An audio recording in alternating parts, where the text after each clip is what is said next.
Can I show you something? Yeah, for sure. Yeah. I did something in Spanish. Oh, did you? I did, yeah. So here, I'll put it right here. So that's me right there. That's you? Yeah. Bro, that sounds like a grown-ass man. That's me right there.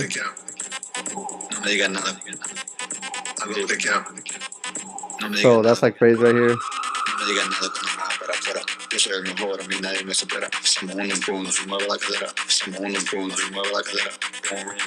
By like Joe Rogan right here. Hey.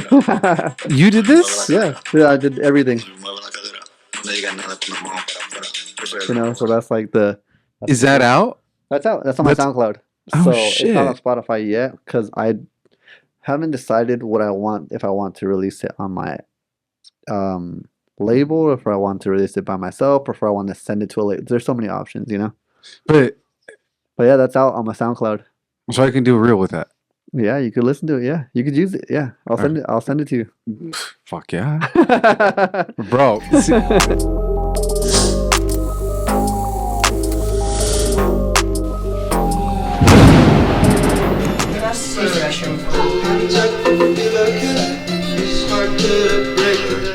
Mute button's right here. Okay. You're good. Okay, I was like... Yeah, I was like, oh, she's trying to sneak in here? Yeah.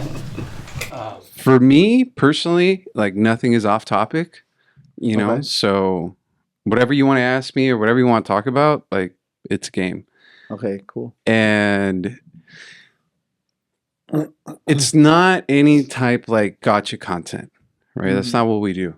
So if you feel uncomfortable about certain things, like, you know, we don't have to talk about it. Or if you say something and then like later you're like, dude, like I said something that I shouldn't have said or whatever it is, like we'll take it out. Okay, like, cool. You know, that's not the purpose of this. Okay, cool. Yeah. What's it called? So pull it closer. A lot closer. Right. Like a fistful away from like where you're almost eating it. Yep. There you go. All right, cool. So we should be good right there? Yeah, you're good right there. Nice. So you can see you're a music guy, so you can see your audio levels down there. Check. Yeah. Okay, so I'm the one all the way to the right? Yep, far right. Nice. Okay, cool. All right, nice. So yeah, man. What's I seen Rax. So how was his kind of, is everyone different? Everyone's just different? You know what? At the end of the day, dude, everyone is different. Yeah. I had never met Rax before. Yeah. You know, the way I got in contact with him was with Richard. Okay. Illis Rich. Okay. Yeah. How's Zaddy? Yeah. I know who that is. Yeah, so I knew him from like way back in the day, dude, when I used to party. Oh, nice. Okay, cool. You know, when I used to party, when I used to go out, and you know, it's like we all know the same people, and we're always out partying. But then they helped us with a toy drive. We do a toy drive every year. Nice. Okay. And Maya, his wife, had reached out. They wanted to help. Richard wanted to help, and so they came by, and then we started talking about the podcast. And so his was, you know, one story, like his story, right? And Rax was a different story. Oh, so they came together? Well, no, separately. You know, separately. Okay, I get it. Yeah, separately. And so at the end of the day, it's just whatever it is you want to highlight, whatever it is we talk about, it's just a conversation. Right. Yeah. People always have value. That's what I always feel. And then Rack told me, he's like, yo, dude, he's like, you should have Nova. No, is it NovaCain or Nova? Either. Yeah, okay, you go by both. NovaCain. NovaCain is what I go by, like on my full artist name. But a lot of people just, I don't even know how it started. They just started calling me Nova, just for short. Yeah. Yeah, just kind of. I never told anyone to call me that. It just kind of started. I don't even know who started that, but it just started happening. Just one of your friends, like just random. What's up, Nova? Like I think it was just easier to say, you know. Yeah. Nova. And but how'd you come up with NovaCain? That I was searching, and I actually was. I got inspiration from. Do you know who Flume is? No. So he's an artist, EDM artist. And he pretty I'm much... gonna sound so stupid during this podcast, dude, because I don't know shit. No worries. So you're gonna help educate me. Yeah, no, Flume is his artist, and he had like this album that he was working on, and I really enjoyed like the first two albums, I think.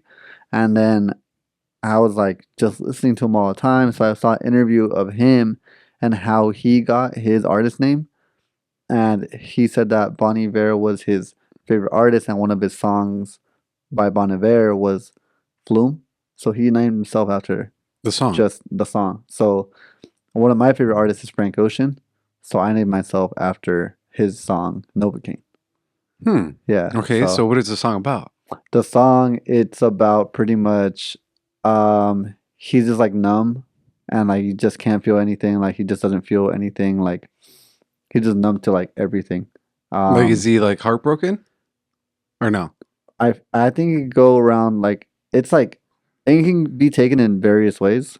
I think, you know, if you take this part of the song, then maybe this part of it could be like he's over it and he just doesn't feel anything, or this part could be like relating to drugs, like the actual like Novocaine. Actual And NovaCain? so it's like a lot of like, A lot of play on it? yeah, throughout the whole song. So it could be taken. That's what I liked about it. Like the song is just like Frank you can have your Ocean. own interpretation. Yeah, Frank Ocean. Is Frank Ocean like R&B? Mm-hmm. Okay. Yeah. So he's an R&B artist. I really like the way he sings, and I like a lot of his songs. But then I was kind of looking, and um, I would say he just has like really good songs. But I think that the name of the song really was like that, because he has other songs that I really like, but I just can't name myself that because it just doesn't make sense. Like he has like a song called Pink and White. That wouldn't make sense, you know? Right, yeah.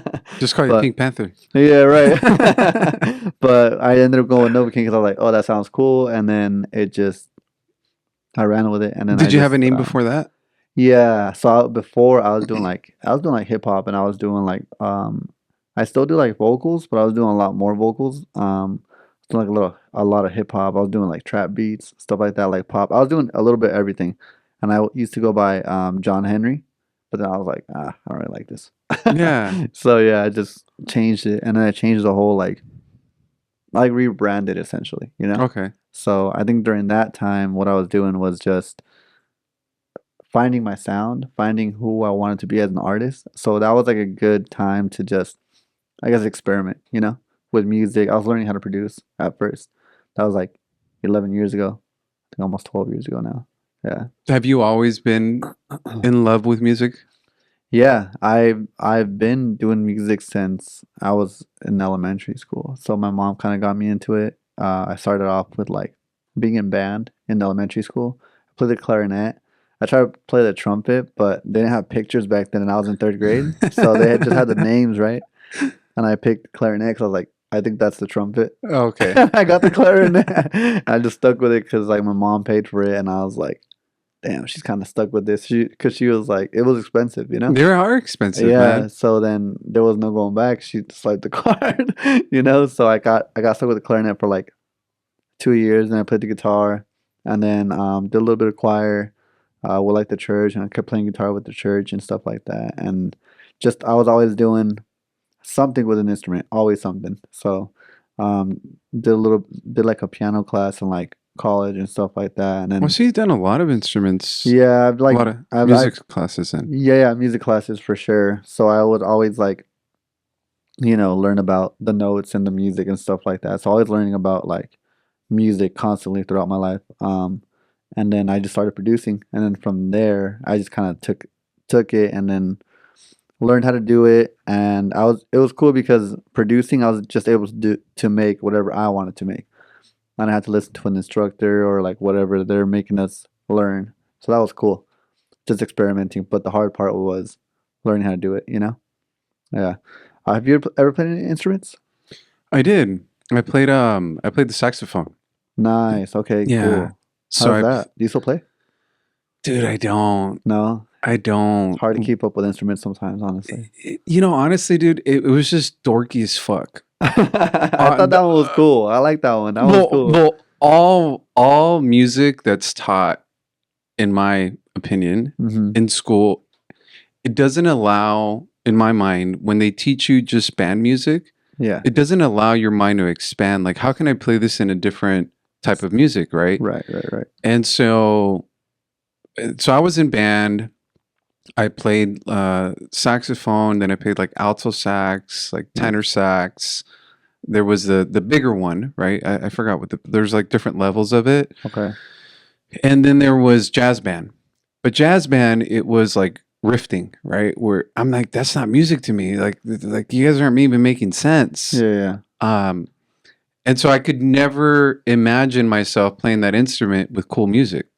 It Right. was just marching music and jazz music where, you know, musicians kind of go on their own riff, and I'm like, it doesn't go. So I couldn't put it together. Right. Um, but it helped me understand beat count, Yeah. right? Yeah. Yeah. Rick and I, Rich and I were talking about it.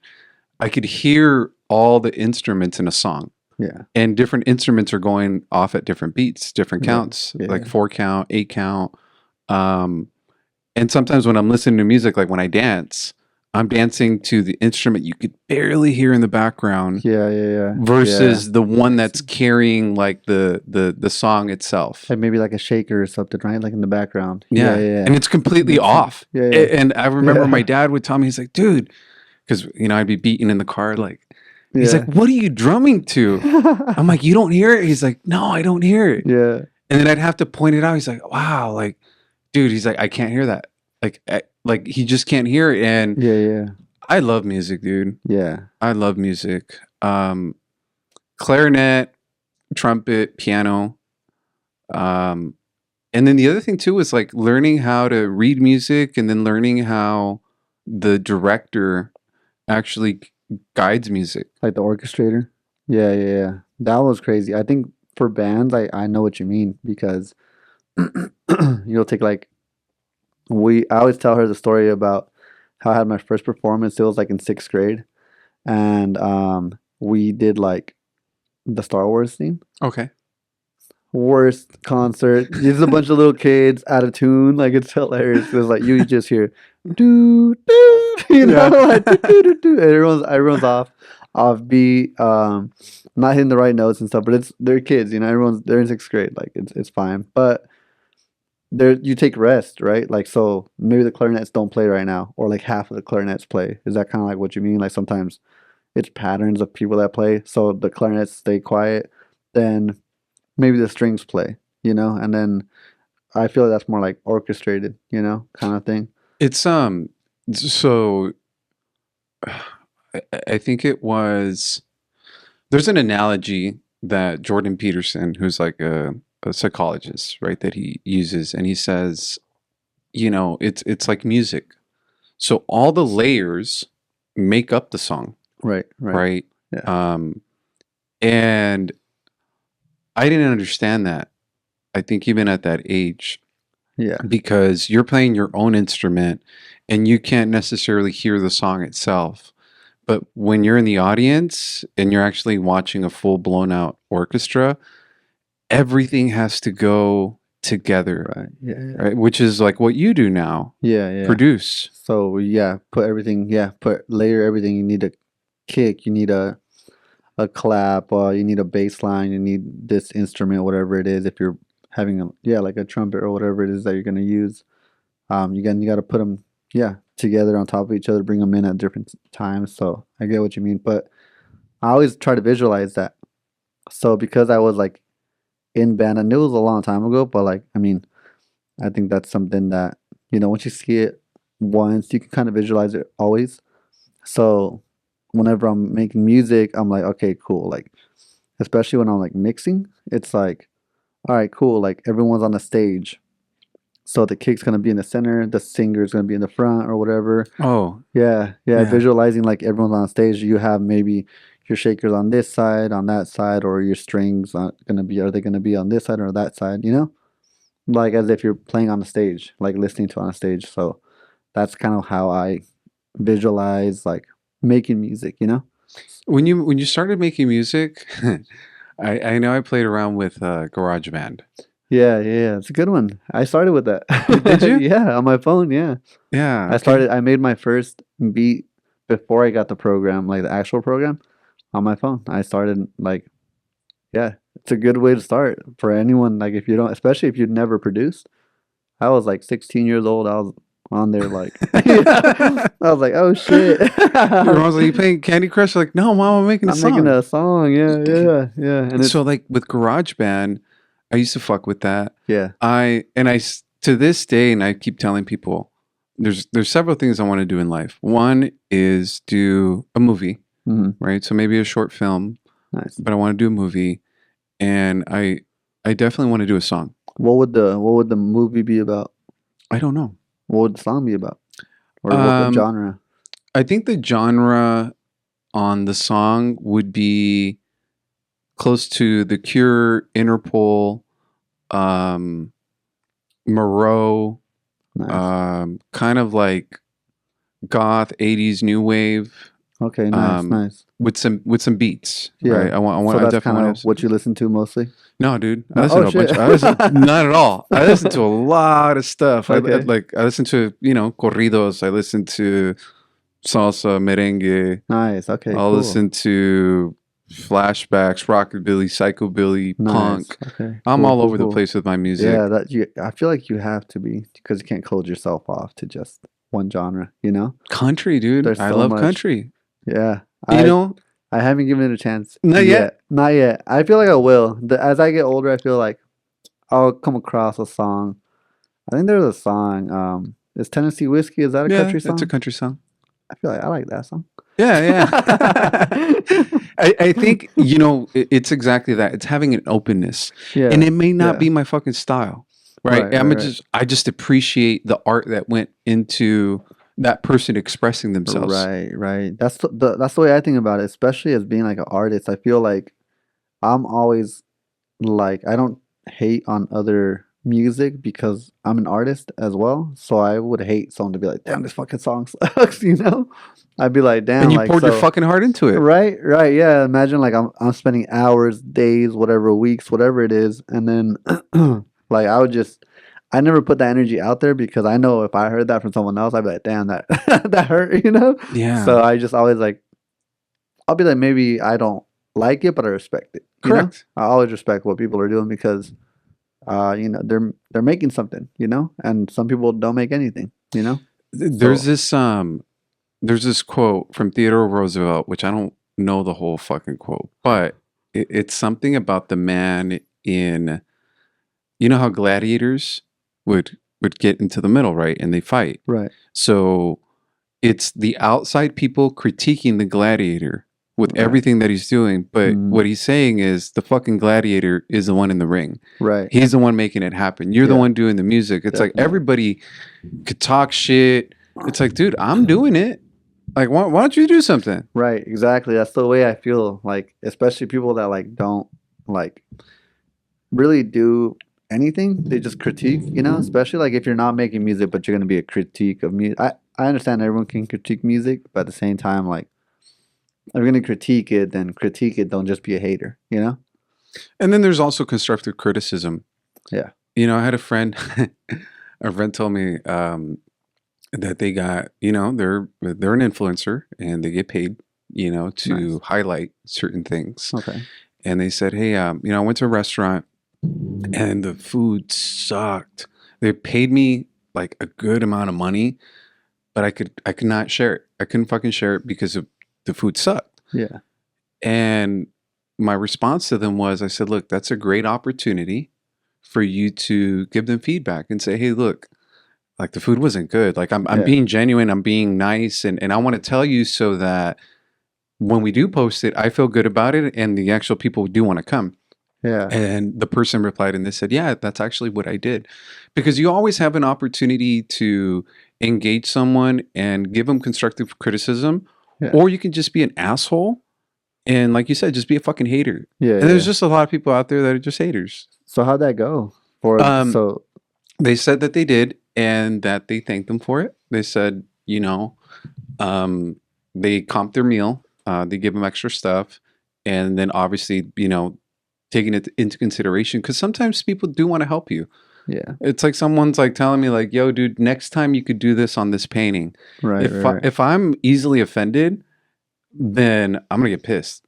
But I'm not. I'm not easily offended. I'm like, yeah, tell me how to improve. Right. Should always want to improve. Yeah, yeah. I think constructive criticism, it's always important. I hate being around like yes men, but I think it's also, I also feel like there are times where I'm like, okay, cool. This is kind of, there's a good like place where you kind of just want to be independent, and then you're just like, okay, I'm gonna do it like this, and I'm gonna just go for 100%. I feel like there's times that I do that where I'm like, okay, cool, like I'm gonna make this 100% without asking anyone, and I'm just gonna present it and be like, all right, this is what I did. This is what I like, kind of thing. I know I can get like that sometimes, but constructive criticism is always like important. I think I struggle with that sometimes. Yeah. Because sometimes I'll be like, I made this and this is what it is and that's it. And then someone will tell me like, oh, like maybe like do this like down the line or do this. And sometimes I'll take it and then sometimes I'll be like, hmm. you know. I think it depends who tells you. Who tells you and how they tell you? Well, lately no one has really told me anything because I feel like I feel like I do things in the manner that I want everything to do. Like I know I have a lot of knowledge. I've been making music for a while, so I haven't. I could always learn more, but I don't think that there's like at this moment right now a lot of people around me. I'm not surrounding myself around a bunch of people that know too much more knowledge than I do, which I want to do. But what I'm doing right now is kind of doing. I don't know if Brack told you I do events. So I've been focusing more on throwing events. So when I do the music, I just kind of like, okay, cool. This is what I know. This is the ideas I want to get out. So right now it's kind of more getting out the ideas, and I just kind of release them. Like, hey, I did this. Boom. Like, and that's it. Cool. People are like, oh, cool. I like it. And then people are like, people that don't like it probably just don't listen to it. But I'm just like, so on to the next thing. Like on. Okay, cool. I released a song.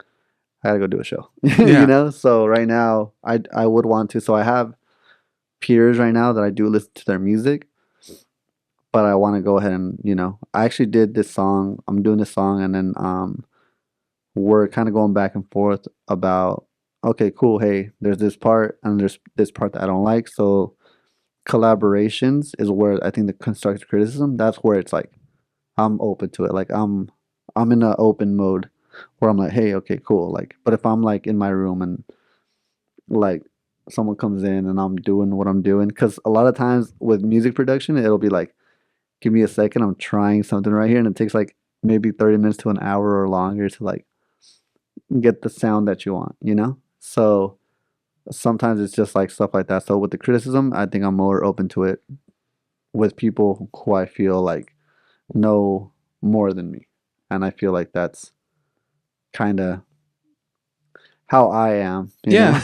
No. Just the honest, like, I mean, honest. that's the thing, dude. Like, I mean, my own mom Mhm. will critique my shit. Yeah. And she'll look at something and she'll be like, "Oh, you should do this here," and I'm like, "No, Yeah. stop! Right?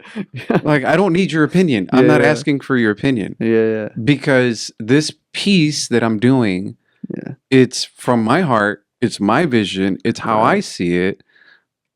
Like, Yeah. just stop." And that's good. I think it's good to be like that sometimes. It is. Yeah. And then there's other times where I'm like, "Hey, what do you think of this?" Yeah. Right. And right. then it's like, all right, cool. Like, I appreciate that, right? There you go. Yeah. Exactly. I think that's how I am. I think that's more of like.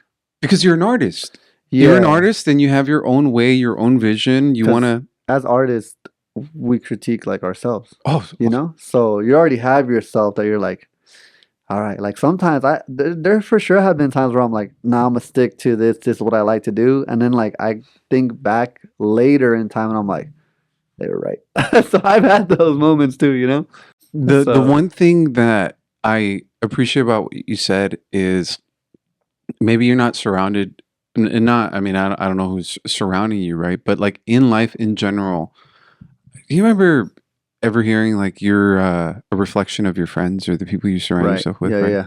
So like in my business, like what I make money off of, Mhm. there's a lot of coaches, and it's to say you want to be the dumbest person in the room. Right. You want to be around people that are smarter than you. that have more money than you, and sometimes it's you're surrounding yourself with people who have more money. They might not be smarter. They might have less money, but they're actually smarter and they provide you knowledge. And so I think it's okay for us to feel like in awe of others sometimes.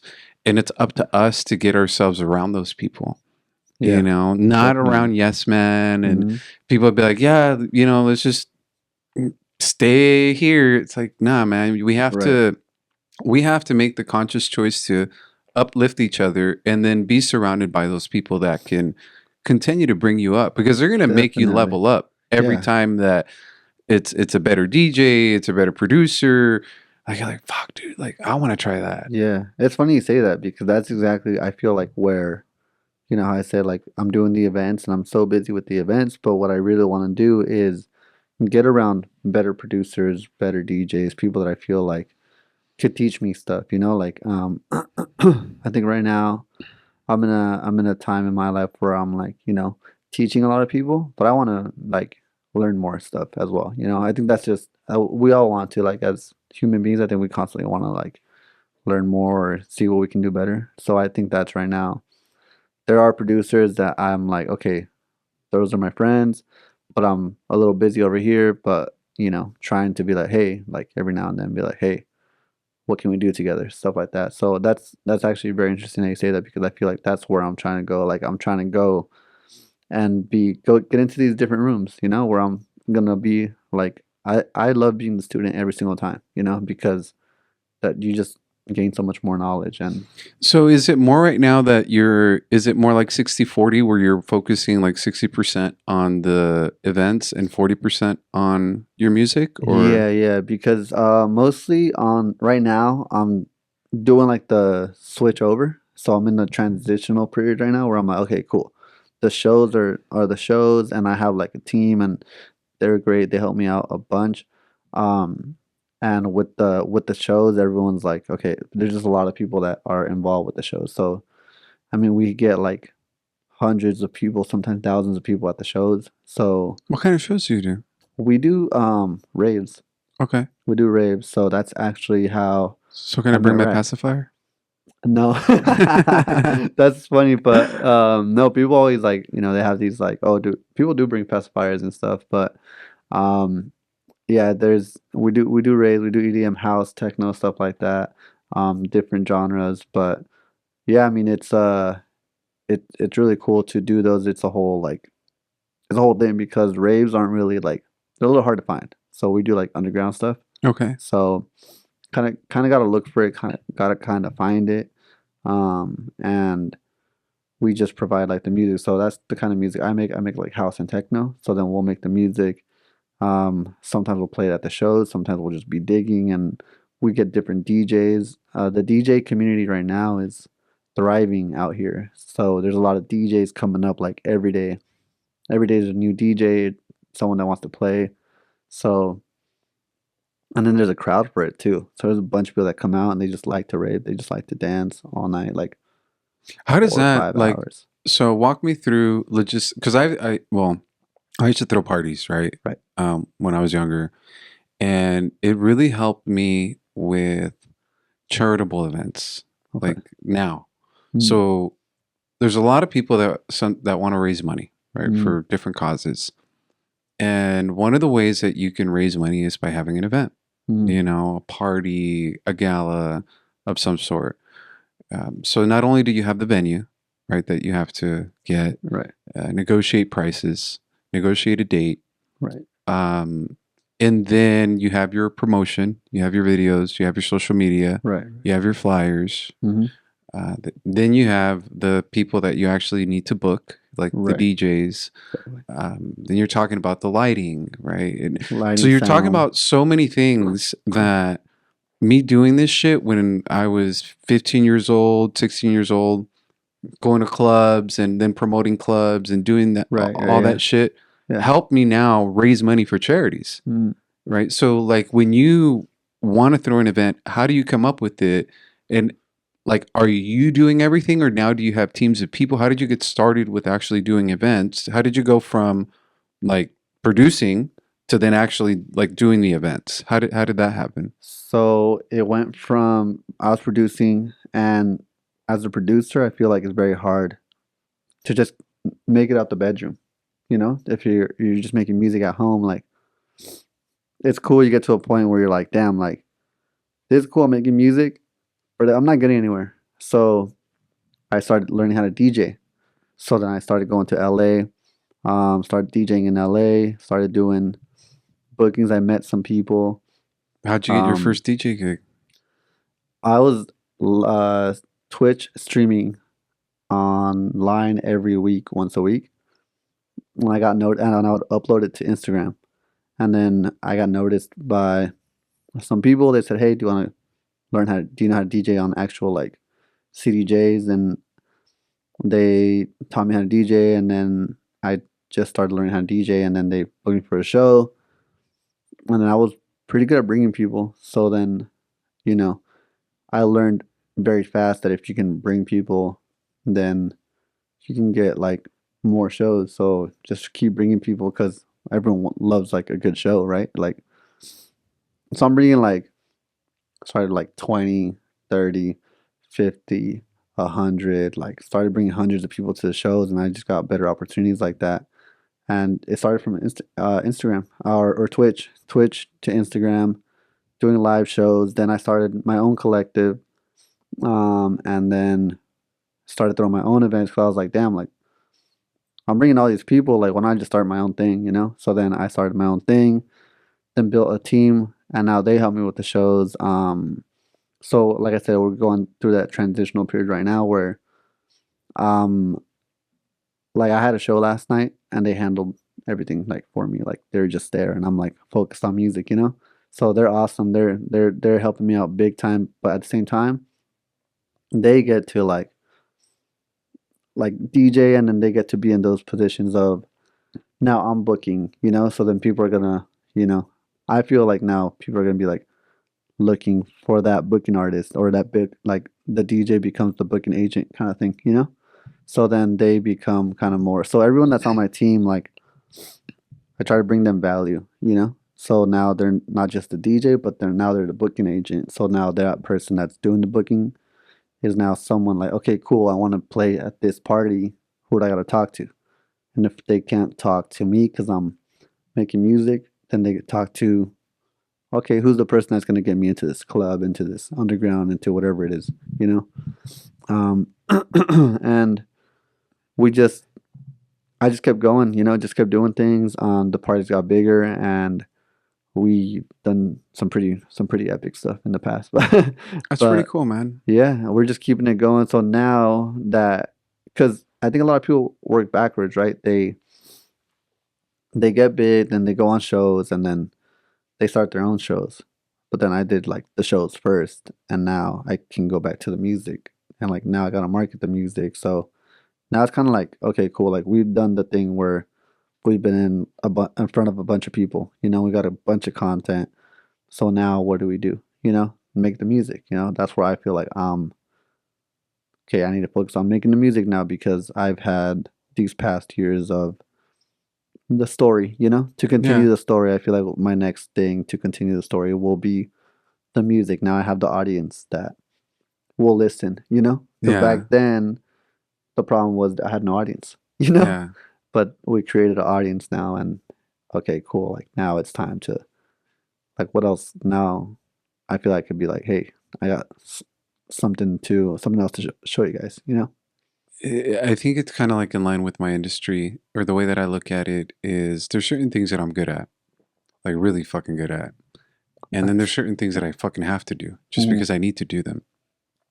But when you're creating a business, because it is a business, it's to say, like, what am I good at? And then what do I want to do? Right. Yeah. All right. Like, I want to do part B, part C, part F. Everything fucking else from A through Z needs to be delegated. Yeah. Right. Yeah. And that's why you have your team members. That's why you Right. have your support. That's why you have the newer people. It's Hmm. like, hey, I need you to take care of A, B, and C. And part of it, what I think it's helped you is you started from a certain position, which it's kind of like my friend Rocky. I had Rocky on the podcast. Rocky started off as like a busboy, and now he runs multiple restaurants. He owns Oh multiple, shit. like in Vegas, at New York, in on Sunset, because you go from the bottom all the way to the top, and then now you can oversee things, and you can Yeah. just like, oh, that's a good idea. That's a like now from top down, you can see things, and then you can focus on what you want to do because Definitely. you've Yeah. built something. Now Right. it's like, all right, what fulfills me? My music. Like, Yeah. yeah, I want to have the events, but we built that audience together. And it sounds cool because it sounds like you're giving your DJs an opportunity to do that for themselves as well. Yeah. Yeah. So I think the whole time I always tried to. I had the team, so some DJs got mad at me because I would only book my team for a while, for like majority of the time, and I would always kind of like go on Twitter. I see people like saying shit and like kind of subtweeting, and I tell people or hey, this person's saying this or whatever about me, and because I wasn't booking, and so I was because my team was holding it down. They're like helping me out. They're helping me set up. They're helping me coming out to the show, just being there, like From the ground So up. yeah, so I'm like, okay, cool. I'm gonna be loyal to my team, and like my team's been holding it down. I'm gonna give them the opportunities because everyone sees what we're doing. If they want to come and help, like I'm always looking for help, But my team is always like, hey, what's up? What do we need? Let's get it going. Cool. And then so I see them all the time. So I'm like, okay, cool. Like you guys are like constantly here. Why would I not put you on the next show?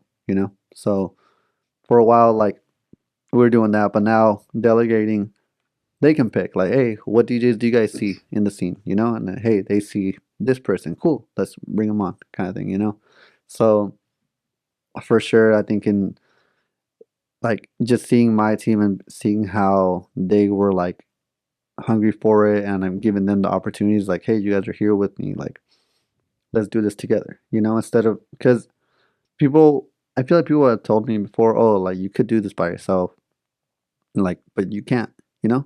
You There, can, there's so but many, like factors and stuff that go into it. Like, I, you wouldn't be as you wouldn't be as successful, and you wouldn't have the time that you have. That's the thing, right? So I can do, again, what I do for a living is finance, right? I do mm, loans, but I can't call every client. So what I do is I help people get houses, and I'm a loan officer, which means I can take an application with you. Like I can meet with you. You give me your paperwork. I can calculate income. I can do everything from A through Z. mm, But in if I'm doing everything, that means I can only help like one family. yeah, But then if I delegate and I have other people do things, it's like it's a doctor mentality, right? So when you go to the doctor doesn't take your blood.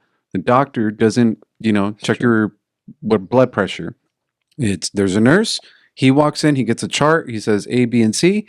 10, 15 minutes max, he's out the fucking door, and you're dealing with a bunch of other people. Yeah, yeah, yeah. And That's true. so when you're in the position that it's like you're the person in charge, you have to be able to use others.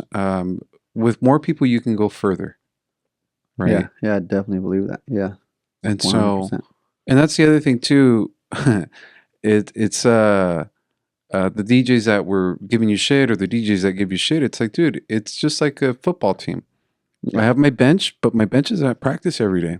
yeah, Maybe they're not playing, but they're fucking here. They're practicing. yeah, So yeah. I'm gonna give them Exactly. some playtime when the opportunity arises. I'm gonna give them some playtime Right, right, versus just some dude that comes and plays. It's like right. Yeah, these dudes are exactly. been fucking with me the whole time. Right, right, right. Exactly. Same. Like I don't ever like. I see it and I'm just like I don't let it get to me or anything because I'm just like, bro, like it doesn't matter. Like there's in the world millions of DJs, I'm not gonna get to everyone. Where have you But guys done your events? Like, are you guys doing here in the IE, or mhm, where are you guys doing we've most of done your events? IE, LA, OC. We're doing OC this weekend. Just SoCal. So we've done everywhere in SoCal for sure. Every county in SoCal. The goal is to expand, move different places and stuff. But SoCal's all of SoCal we've done so far. When's like what are the next upcoming events? Do you guys are Mm, you guys booked like 3 6 months out, or what do you guys? yeah, we have right now. We have Cinco de Mayo. So Sunday we have an event at a store tomorrow, Rave Wonderland. We have like a giveaway. We do actually open decks for DJs, so DJs can go and they spin, so they could just go and kind of like show off their talent. It's a good way for us to meet new DJs as well.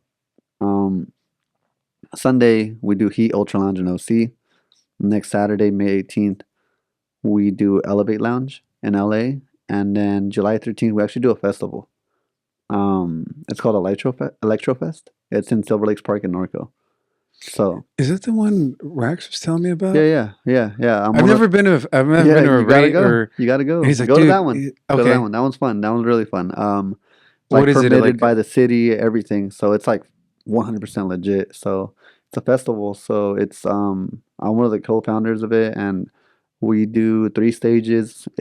There's a lake in the center, and we're surrounded with like vendors and 3 stages, and it's really cool. Um, Second year that we're doing it, and we got what's the sixth one. So the sixth one, and we What do does that mean?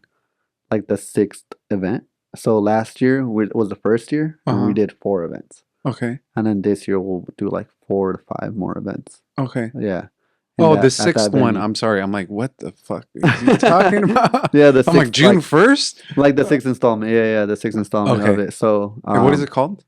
Electro Fest. Electro Fest in Yeah, Norco. in Norco. Yeah, July Okay. 13th.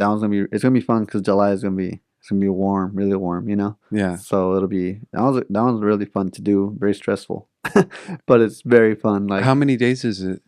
just one. We're Just gonna one do a day? 2 day. I think we're trying to do a 2 day this year, but trying to see if things make sense. There's a lot of logistics, and it takes a lot to put it together.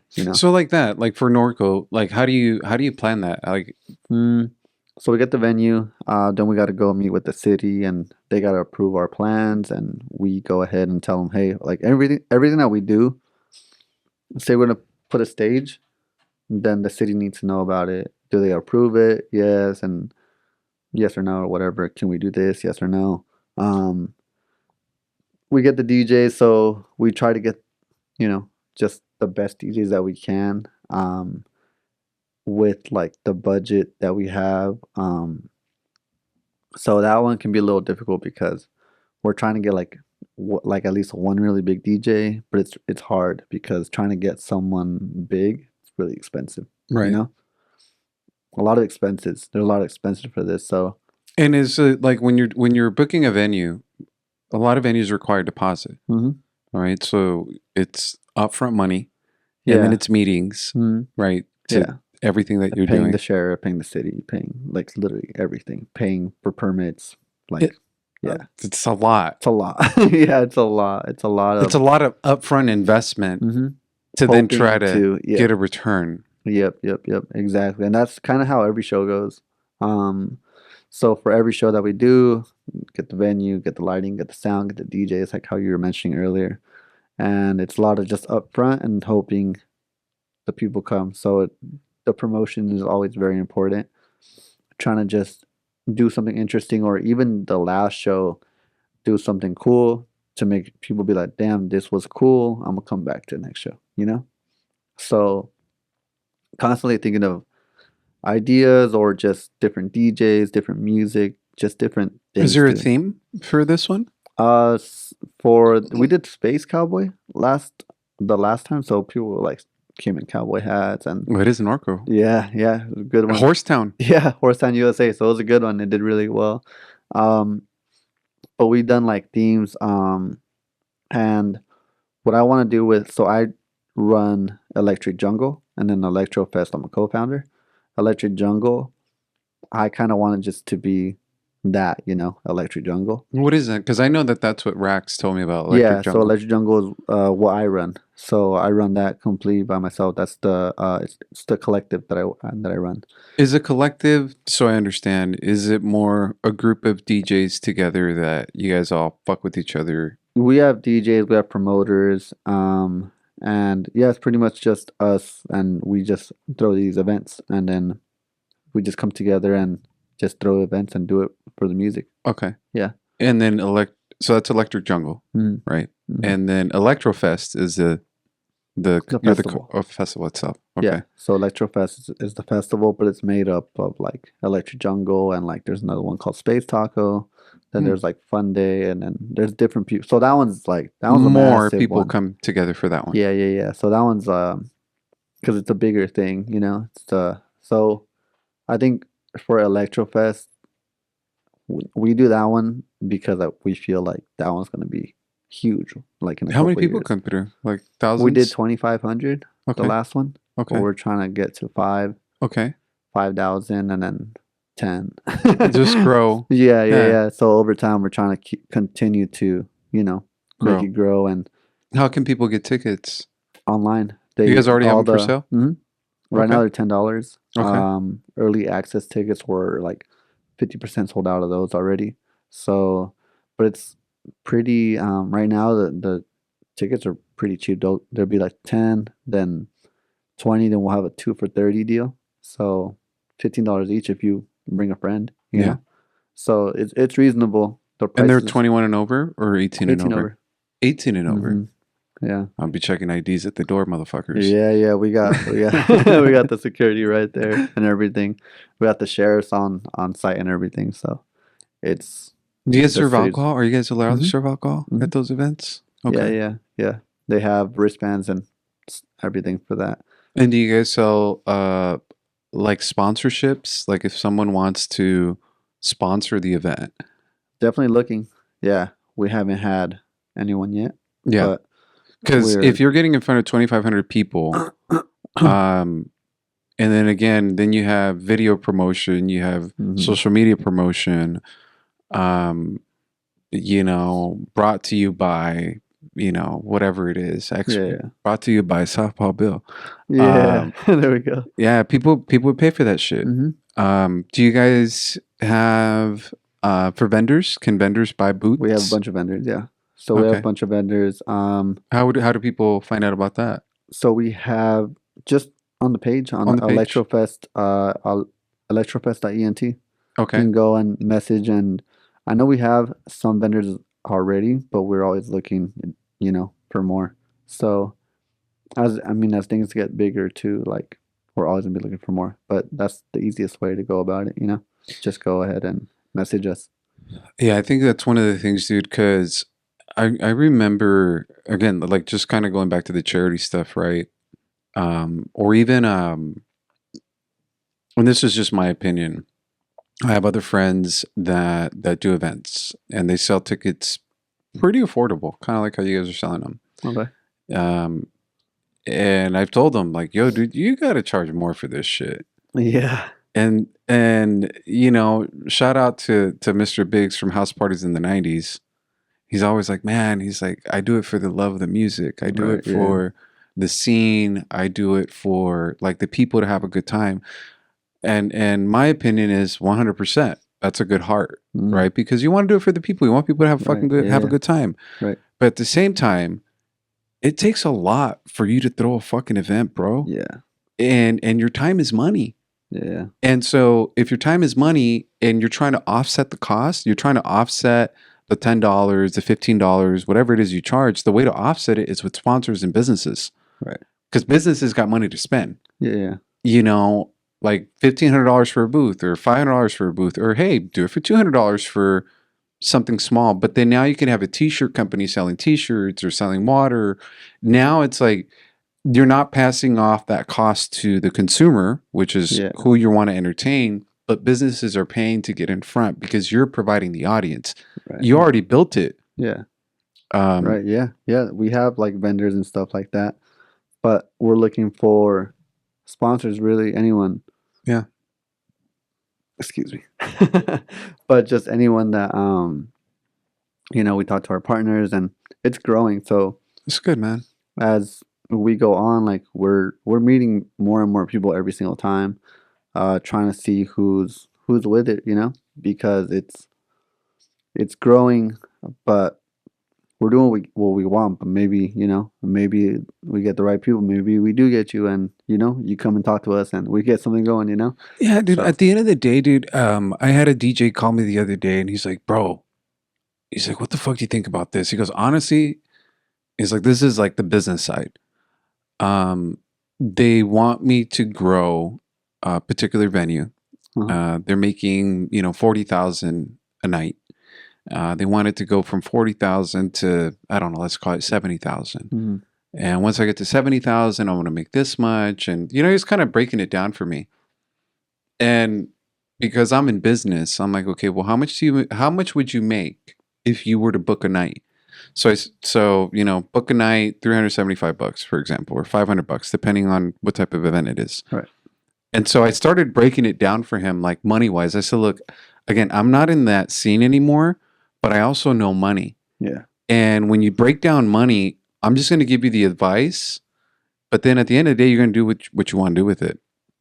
He took the advice, and I think it helped him. And so, like with you or with anybody, I'm always willing to just give my 2 cents from a certain perspective, from like a business perspective. Right.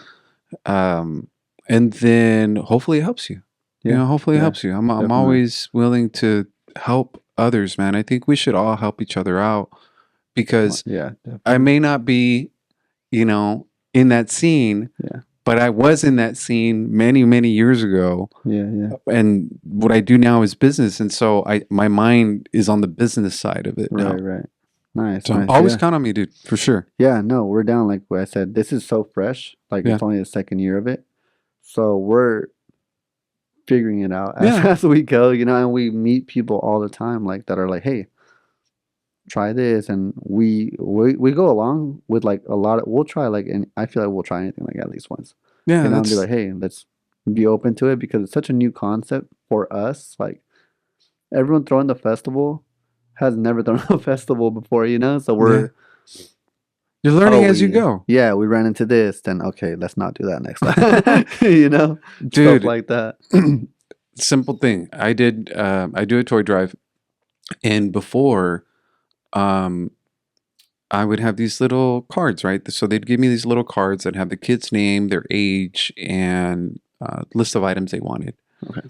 And so I had a fucking stack like that of kids, and then the next year, and what happened is when I had that stack, I would give them to people like, all right, here's a child, and then they bring the toys and stuff.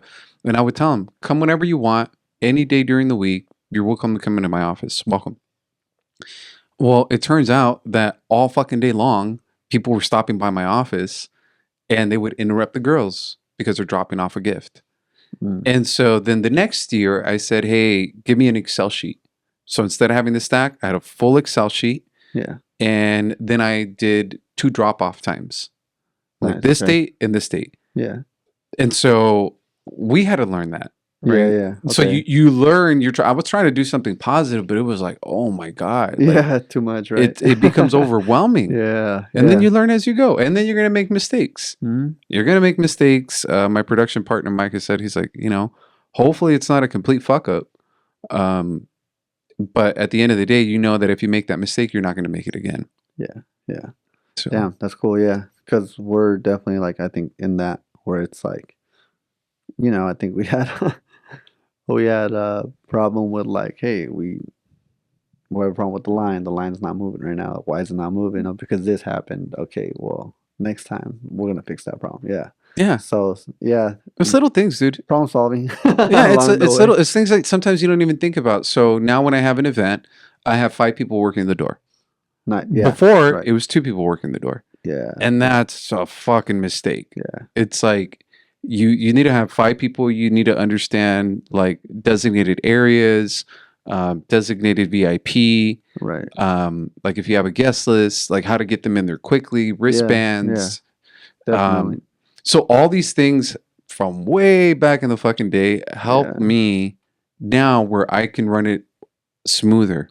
Nice. And same thing, like you guys are learning as you go. Yeah. Right? No, that's cool. That's definitely like exactly what we had to go through to learn what to even operate the show that we do, because we've been there, didn't hire enough security, didn't have enough door people, didn't have, man, when we started the show, that we started off like bad, But you started. Yeah. That's the important part, right? True. Yeah. You started. Yeah. I'm fucking gonna go. It's July July 13th? July 13th. You got to go. July Yeah. 13th. I'm fucking going. I'm putting You on my guys got to calendar. go. Yeah, you guys gotta go. I'll wear some pasties and There some you cowboy go. boots. There you go. Pasties and And the cowboy binky. boots. And the binky. How do I listen to your music? Like if I want to listen to your music. Most of it is on SoundCloud right now. Okay. I have some stuff on Spotify, but it'll be coming out on Spotify more. But SoundCloud and this current day, it's where I have most of my stuff. I'm working on like, I want to say like 10 tracks right now, which with different people. So those will come out. I'm trying to go the more professional route. So it's gonna start like a record label and stuff like that because now I've been like now doing the shows. I'm like, okay, I could definitely start a label from now. And then, so that's gonna be a whole other thing. And then as well as, do what I do like independently as an artist. So there's like the team stuff.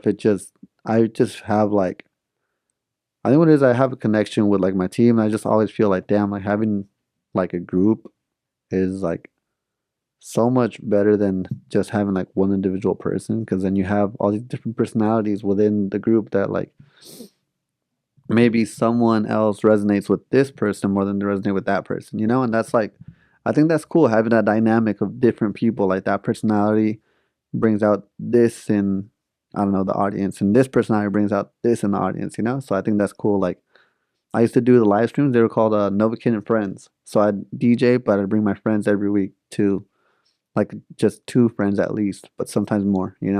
So just because I always like just like, this is more fun, it's just more fun doing things with your friends. So I think that's really what it is for me. I'm like, I really enjoy creating, especially creating with your friends and making a song that's such a like memorable experience. Like especially if you're with a friend or if you're DJing with a friend, like, oh, remember when we were at my house, we were mixing and we were making music, and oh yeah, that was fun. And because like there's people that I DJ'd with back then, and I don't DJ with them anymore. I don't really see them anymore. But I mean, I have those memories of like, oh, remember this person was around at that time. So I think that's probably like my favorite thing. Like that's To be why I able to hold be on with your to. friends and create something. Yeah. Or just That's have fun kicking it with your friends. Like I think the memory is more than anything because you can like think back and like, oh yeah, I remember that day. That was a good day. yeah. Yeah, I can remember a lot of times.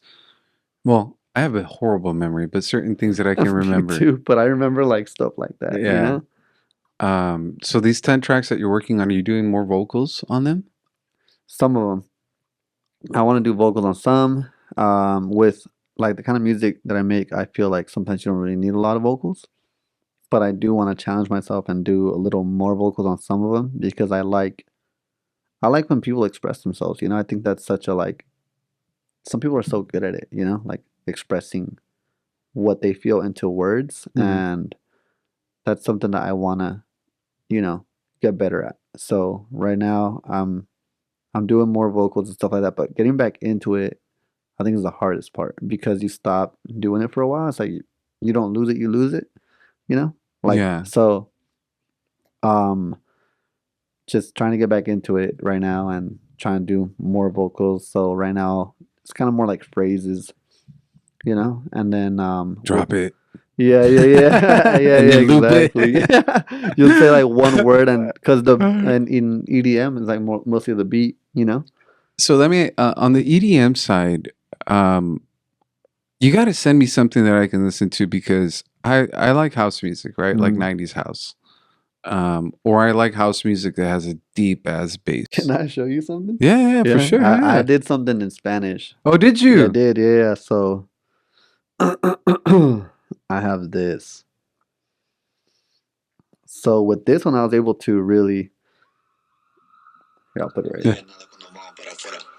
So that's me right there. That's you? Yeah. Bro, that sounds like a grown ass man. That's me right there.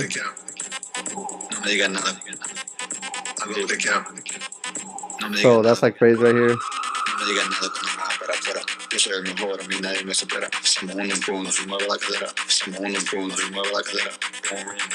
By like Joe Brogan right here. Hey. You did this? Yeah, I did everything. You know, so that's like the. Is that out? That's out. That's on my That's- SoundCloud. Oh, So it's not on shit. Spotify yet because I haven't decided what I want, if I want to release it on my label, or if I want to release it by myself, or if I want to send it to a label. There's so many options, you know. But But yeah, that's out on my SoundCloud. so I can do a reel with that. Yeah, you could listen to it. Yeah, you could use it. Yeah, I'll send it. I'll send it to you. Fuck yeah. Bro, see, DJ McFly sent me he's working on Huarache music. Yeah, yeah, yeah. Fuck, he Huarache. explained it. Yeah, yeah. Huarache. Mhm. And what the fuck is that? And you know, he was like, well, it's kind of like house music, EDM with reggaeton, with like Yeah. all these things, right? Yeah, So he yeah. sent me a mix from his what's that, Twitch? I think it's Mhm. Twitch, right? And I played it for a friend of mine, and it was kind of like sambanda, but then with the EDM, and they're like, dude, where the fuck did you get this? I've never heard this before. Yeah, I've heard that before. So shit like that, dude, I love, bro. I Hey, love nice. that Yeah, shit. I want to give it that like Latin with that one, with that song. I And want that's to. bass. That's actually more like house. Like, House but what I mean is like techno. it has that like boom, Boom, boom, boom, boom, boom, boom, boom, boom, versus boom, boom. the EDM, which I feel like is a little higher. Yeah, yeah, yeah. So I wouldn't say like I do EDM. I've just been saying because I feel like a lot of people are like, oh, EDM. They associate it Yeah, with but okay. house music, That's house what I mean. That techno. sounds like house. Yeah, yeah. More like that's what I do, more house techno. So I feel like Okay. that kind of like I kind of feel like I'm in the middle between house and techno because I Okay. have house elements, but like techno elements a little bit before. And Dude, that shit sounds dope. there's techno snobs out there probably seeing this like that shit ain't techno, but they're always gonna say that, you know. But you know, that's kind of where like it's that sound. I'm using 808s in that, so I'm using like I learned how to make music making trap, so I use the 808s and like. What does that mean? Help me understand. Like trap music is like you know, like hip hop, like trap, Okay. like Future, stuff like that, like Mm-hmm. Lil Uzi Vert, stuff like that. You know how they're those kind of beats. Okay. That's kind of the beats I would make back That's then. called 808. And 808 is like the boom boom because in this song, the pattern I made is like dun dun dun dun dun dun dun dun, and it's just a booming sound. Yeah. So that's a 808. That's a kind of kick drum. Oh, okay, okay. Yeah, so that's a 808, and it's just kind of like boom like that. Like resonating. Yeah. Like it kind of like they can be short, they can be long. There's so many different kinds of 808s, but there's basses also, which are like a bass guitar. There's a bass guitar, then there's synth basses. It's so many things that I could get into. Yeah, no, But dude, yeah. I'm for it, dude. I'm gonna go home and download GarageBand on my fucking phone again. Dude, yeah, if you, it's easier to like you would just look it up and then try to if you go on GarageBand, just look up 808 and then hit it, Oh yeah. and that's the best way to explain it. It's hard to explain. Yeah, yeah. Yeah, but You know the sound when you hear it. You know. Do you have like? I mean, I'm assuming you do like professional software that now you use versus GarageBand. Yeah. So I went to school and I did like the whole engineering thing, and I did Sound Pro engineer? Tools. I did music production. Okay. So I did learn how to use Pro Tools, which was what they were like. Oh, this is the industry standard. Hated Pro Tools. I don't know. I don't like it at all, but that's what they use. I've used Logic. But I use FL Studio. I've used like a little bit of everything. A lot of people use Ableton for house techno EDM, but I use FL Studio, and that's just my preference. But they all do the same thing. It's for sure a way more advanced than GarageBand, but that's what I use. Yeah, I'm on my computer, have all the programs and stuff like that, have all the sounds, have everything that I need to do, so I could make the song, and then I also mix it and I master it myself. So whenever it needs to be released, I do everything from beginning to end. That's so dope. It's cool, man. I love it. And I'll be in there for hours. Like I could be there ignoring my phone for days. Like I'll go to sleep at like 5 in the morning and I'll be like, oh shit, where did the time go? I just love it. I love making music. Sometimes I hate it because I'll try to make something and it doesn't come out the way I want to. So I'm like, it's 5 in the morning. I'm like, I didn't do shit, Bro. So I it's just like did that a too. fucking painting. Uh-huh. 2 nights ago. I had 2 canvases, my only 2 canvases left. And I tried to paint something, right? Yeah. I spent 2 fucking hours, bro, on this painting. Yeah. And at the end of the day, I just grabbed my black paint and I just like all over it. Yeah.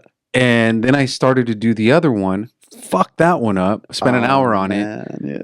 And it was like 2 in the morning. And I'm like, oh, dude, I just wasted so Yeah. many hours. It happens, yeah. But I don't think that's ever like a waste because No. you have to get that shit out. That's You exactly gotta what get happened. the bad shit out, yeah. So You gotta make shitty stuff. it's exactly what happened. So I Exactly. fucked up the 2 canvases. Mm, Woke up the next morning. I finished one painting. nice. And then the next following day, I finished the second canvas. Okay. And it came out fucking perfect. How long have you Because- been painting? Since COVID. Nice. Yeah, Okay, since cool. COVID. I just picked it up because I would see other people. I love art, all forms of art, right? That's cool. And so I would just see people do it. And I'm like, fuck, I love it for years and years and years. Kind of like the music thing. Yeah. We're now, and well, I've been saying for a while, I got to make a song. I can fucking do a song. I Yeah. know beats. I know music. I'm a pretty good writer. I'm like, I gotta fucking, I'm gonna try. You gotta do it. I'm Just gonna gotta do try. it. Yeah. Just Yeah. like I did with the painting, I said, you know what, fuck it, I'm going to Michael's. I'm just gonna pick up this shit and Yeah. figure it out. Exactly. I have friends. I have a friend that I taught him the basics of how to make music and stuff like that. Bro took off, started just making. He's released like 6 songs. Like, Do you make beats for other people? Like if someone wants something like a Mm. song or like, hey, I mean, I don't know how they ask, but I haven't, but I'd be willing to do it. Depending on like what I'm doing and like I'd be down to get like commission to do it for sure. Just because I just have my projects that I'm also like, okay, I gotta finish my of my course, stuff. priority. But I would, yeah, but I would be down. I'd be down. I would want to do some like I've done so many different genres like in when I was learning that I'm like I feel like I could try to do a little bit of everything, and I would love the challenge. I would love the challenge of like, hey, can you make a pop song?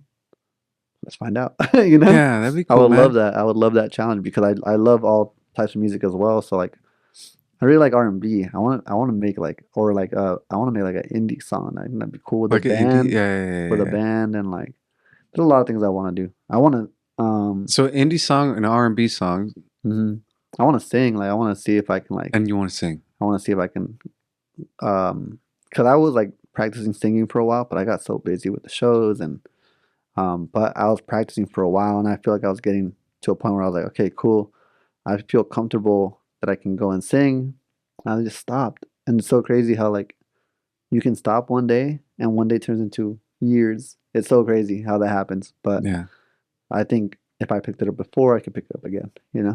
Dude, that whatever you showed me, that I'm gonna have to listen to that song. When you, like Yeah. honestly, dude, like when you leave, I'm a blast that. And my brother Diego's gonna like it too because he always says he doesn't like high pitched EDM when Yeah. there's a very little bass. Mhm. That has a lot of bass. Yeah. And I love he's the gonna bass. like that shit.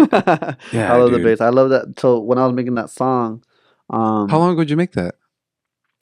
I don't even know when I uploaded it. I'll have to check. It's Yeah. been a couple years, I think. Okay. Yeah, but maybe like a year ago or Okay. How long did it take I you? think. I think that one was pretty like I think that one took me maybe a couple of weeks. Couple of weeks maybe or a couple of days. It was pretty fast, honestly, because I think I was for that one, I remember that I was in the zone. I was just like boom, like I always like that one was like I guess it just makes me feel like the shit. Yeah. So like I was in my zone when I was making that song. I was like, 'cause I was making the beat, and I always remember how I made that 808 sound. It was like doom doom doom doom doom doom doom doom, and then the kick comes in. It goes boom boom. So every one, 1, 2, 3, 4, and it's so you're just getting that pump from that beat. So it's like boom boom. Boom, boom, boom, Yeah. boom, boom. So then I put in the hi hats and all that, and I was like, "Ooh, this shit makes me feel like a bad motherfucker, you know. So then I made the lyrics, and I was like, okay, like, damn, this beat makes me feel like no one could tell me shit, and Yeah. it's exactly what I say in the song, like, oh, like when I go out, like, don't tell me nothing, like I'm like I do what I want, you know, like I go lo que quiera, no me diga nada, like, um, and Where's then your family from? How did you learn Spanish? my my mom's from Guerrero, and my dad's from Chiapas, so Okay. I'm first generation. So you're born here. I was born here, yeah. Okay. Where'd I you was grow born up? here. I was born in Garden Grove, lived in um where was it first? Santa Ana, and then Tustin. And then when I Okay. was in third grade, moved to Corona, and then stayed in Corona up until I graduated high school. Then moved to Riverside, and then now I live in Upland. Okay. So So like IE pretty SoCal. much. SoCal Yeah. IE. hmm Yeah, IE most of the time, but was born in OC. okay. That's where you got the blonde from. No, that shit, that shit came in a box.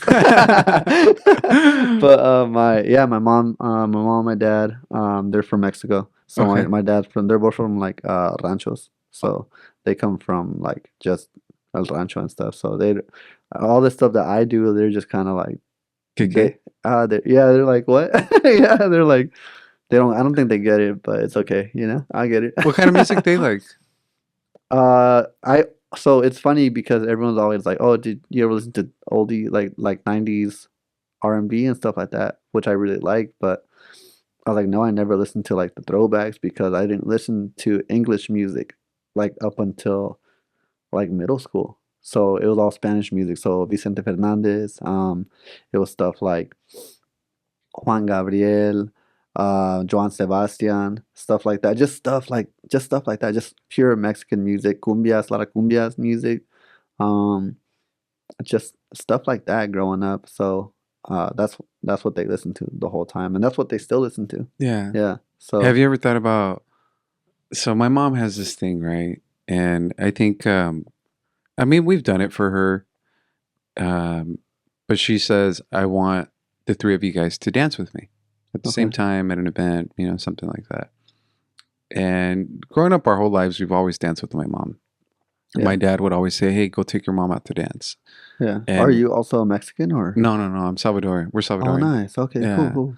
And so, like, all our lives, like, my pops listens to salsa, merengue, cumbia, Nice. tropical music. My mom's more like Laura Pausini, Roberto Carlos, Okay, Ray classical. Conniff. Yeah, kind of Yeah, like romantic type music. yeah, yeah.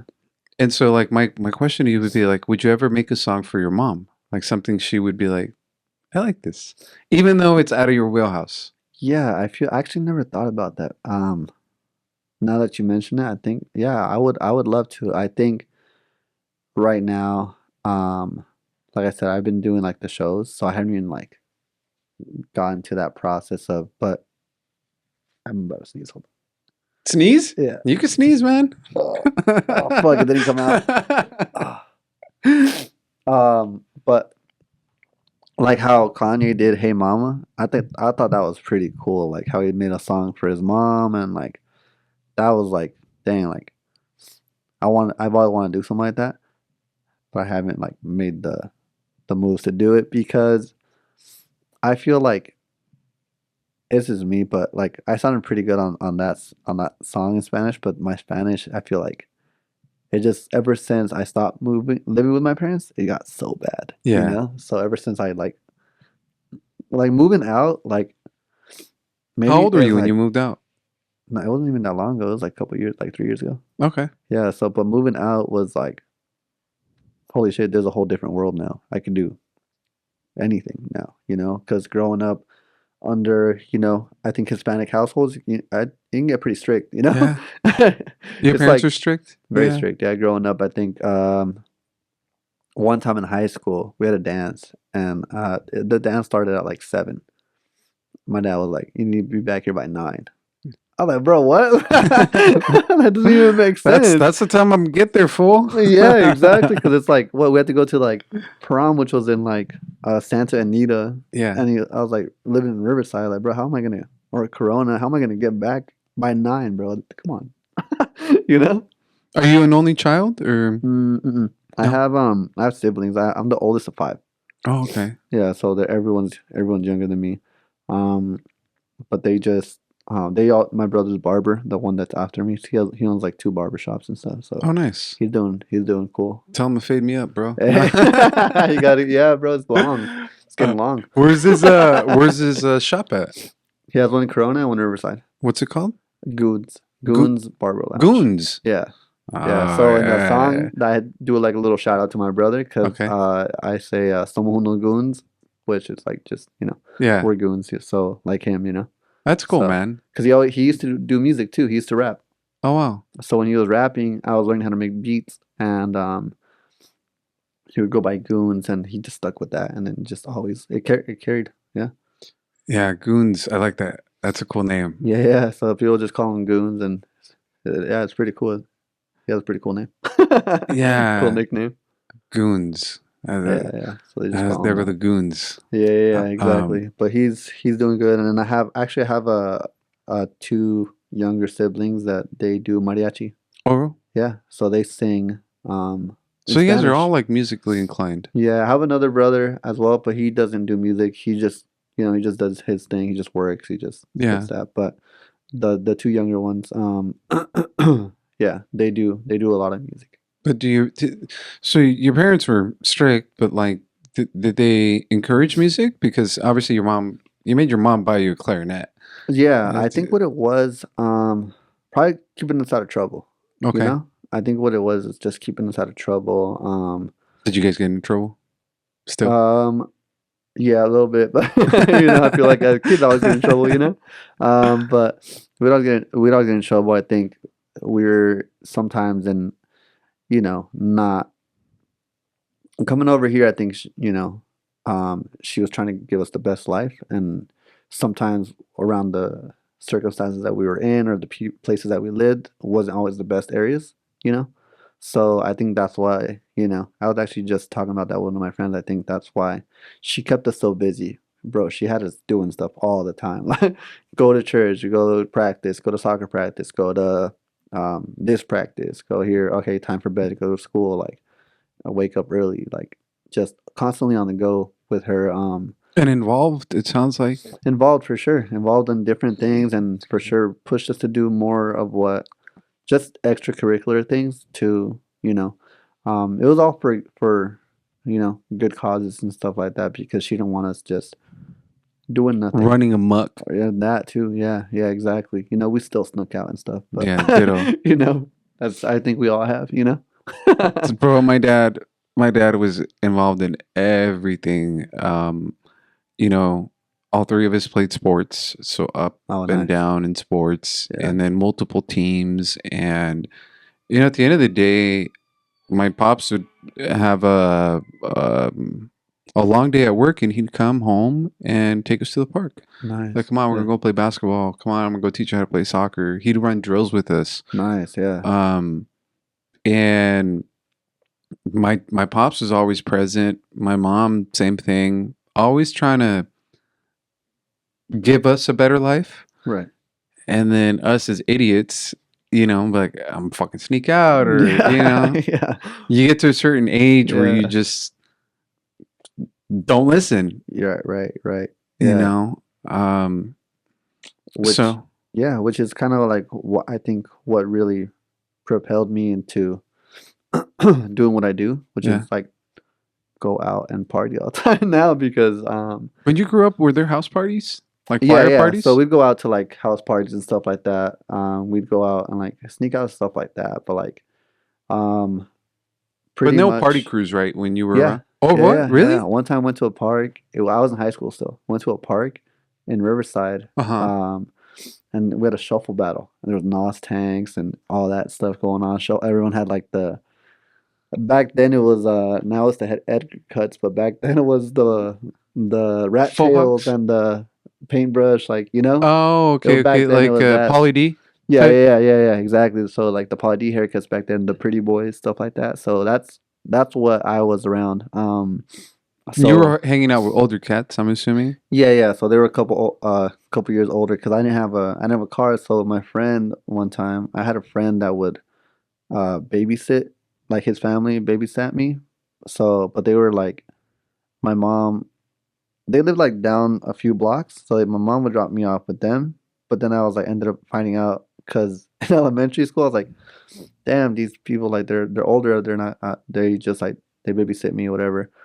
Get to high school, end up knowing that one of the guys that I went, which I stayed at his house, was the same grade as me, and he ended up actually being like a month younger than me. And I was like, "What the fuck?" And then so we started hanging out. So it was like from third grade up until I got there in third grade to Corona. So from third grade up until freshman year, I thought this guy was older than me. Yeah. And then He we had ended a up being the same mustache in third grade. You're like, dude, what the fuck? Because he was just doing like, so his mom was babysitting us, but she wasn't taking care of her own kids. Like her Yeah. kids were never home. Yeah. So I thought they were older. That they could do whatever they want. It's like one of those households. But she took care of us, like, so we could never leave. But as we got older, so like in high school is really when I like started going out. I think that's when everyone starts going out, you know?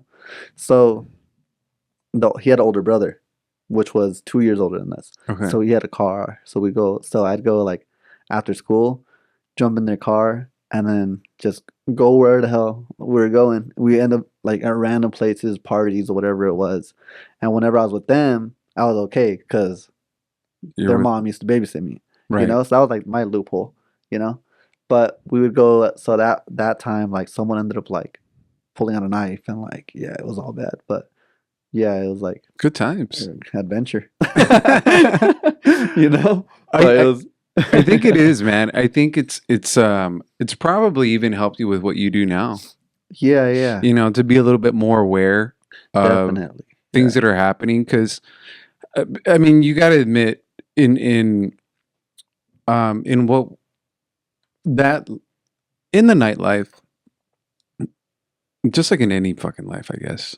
At the end of the day, shit could pop off. Right. Yeah. You know, you just gotta be a little bit more conscious. And if you've been around it, you're a little bit more aware of it, or you would think that you're a little bit more aware of it. Yeah, yeah. Especially when the liquor starts going. Now, obviously, now we're a little bit older, or there's drugs or whatever. It's just like you just gotta be careful to know. And I could see things, man. You know, I talked about it with Rack. You could see things, and you're just like, Right. I think that's my mom and my dad being the way that they were was really good for me because, you know, I think more scared of like letting them down or upsetting them. So when I like saw things, I'd be like, probably don't want to do that. I for sure like in the past have like dabbled in stuff, did experiment and stuff like that, but it was never to a point where I was like, okay, like I'm gonna just do this, you know, or this is what I want to do, you know, like luckily, but I think that was because of a lot of the way that I was brought up, you know, because of them. Were your parents like, I know you said you guys went to church and choir and you did that. Are they religious? My mom's very religious, yeah. And in Mexico, I think there's a lot of them are really religious in Mexico. A lot of my family is for sure on both sides, but my mom was the one that like pray when you get up, pray when you eat, pray when you go to bed, like just praying all the time. So my mom was always like, you know, I think she. What's your mom's name? Veronica. Hi, Veronica. I know she's watching this on her Hola, ma. TV. Hola, ma. ¿Cómo está? So, you know, I think she, you know, she's amazing. I love her. She's always like watched out for us and always wants the best for us, you know? So I never doubted that, you know? So I think growing up, I was always like, I don't want to let her down, you know? I don't want to like, I think one time I did like acid and I was tripping out so hard. And I was like having a bad trip, and I was thinking about my mom. I was like, my mom's gonna be so mad. I was like 17. I was like, oh no, like my mom, like, you know, oh no, like it was bad. But dude, it's that's always in the back of my mind for sure. My mom, your mom, yeah. I think, you know, it's funny. My pops would always say, it's like, watch when you fucking have kids, you're gonna understand. I don't have kids, but now I understand. Yeah. It's just like the older you get, you start figuring out like on a lot of things I gave my parents shit about. I'm like, damn, they were right. And I'm like, damn, I feel bad because of what I put them through. And for us, it's 3 boys that it's like we're literally like one right after the other, and Yeah, all three of us, well, two of us especially, the middle one and me. The little one was a lot better. He didn't cause that much of a ruckus, but I'm like, damn, fuck. Like, I really put them through some shit, dude. yeah. You know, and then all they're doing is they're doing the best they fucking can. And Yeah. sometimes it's not the right way, but What they they don't know. fucking know any better. Yeah. They're learning too, just like you're Yeah, learning yeah. with your shit. Yeah, no, exactly. I think they were more strict with me more than anyone. And now I have like my little siblings. Just get away with everything. Yeah, like they can go do. My parents were like, "Oh, go out somewhere," and I'm like, Like, "What? go. Yeah, like what? What do you mean? Go out somewhere? What are you talking about?" Fucking chain under the furnace like you For- did me. For real. But yeah, I mean, we were for sure like my parents were amazing. We were, always around, and there's always different kinds of people. It's easy to get into trouble, but having my parents like I feel like was enough. More than anything, I feel like I was like for sure like scared of my parents. Like I'm not scared of this kid that's in my grade that's telling me to smoke weed is gonna like I don't know like take my lunch money. I'm not scared of that. Like I'm scared of my what? Like cause my mom I would be was scared like, of my dad, bro. but I was scared of both of them. I was scared of my fucking dad.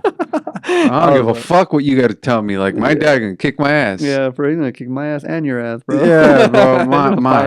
after he's done with me, he's gonna find you and then come back to me and be like, you let yourself get handled like that. Yeah, Because exactly. both my dude. parents were always like, oh, don't ever like let yourself like don't ever let. No te like, dejes. yes, No te always, dejes. always. My mom, especially, I can. You Here. sound just like my mom, yeah. Like when you say, yeah, no te dejes, like never, like no matter what, like even if she always say like if they're like luckily I never felt like there was an instant where I was like getting bullied, but my mom would always tell me if there's an instant where you're getting bullied, it doesn't matter if they're bigger than you, like don't let yourself no te dejes, like you go and like stand your ground, like no matter what, so always like that's what I'm saying. Like my mom was cool. My mom was a G, My mom always See? like good, like gave us good advice, growing That's up. cool, So, man. yeah, Sounds like you had good parents. yeah, they're cool. At the time, I didn't think so. No, that's what I'm saying. I fucking hated my dad, bro. Yeah, I yeah. hated my dad. I was like, damn, they never let when you go to the You room. can do nothing. When you go to the room, mother- you're like, oh, when I get bigger, I swear. Yeah.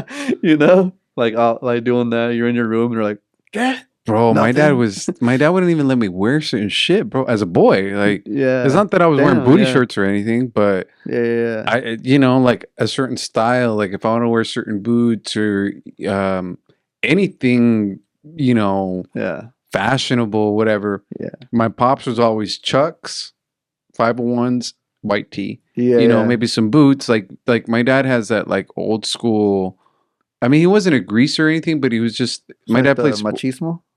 Yeah, like he just Yeah. like very like straight. This is what a man is. This is what a man is. Like you gotta can't dress be like fucking that. around. Same, Stop doing same. your eyebrows. My dad's from like El Rancho, so Okay. from there it was just like, hey, bro, like this, like you're a man. Like if my mom, because sometimes she would put us like maybe like in a, I don't know, floral shirt, Yeah. and she'd be like, "¿Qué es eso?" Yeah. You know, yeah. like Take that shit off. yeah, take that shit off. Put something manly on, like.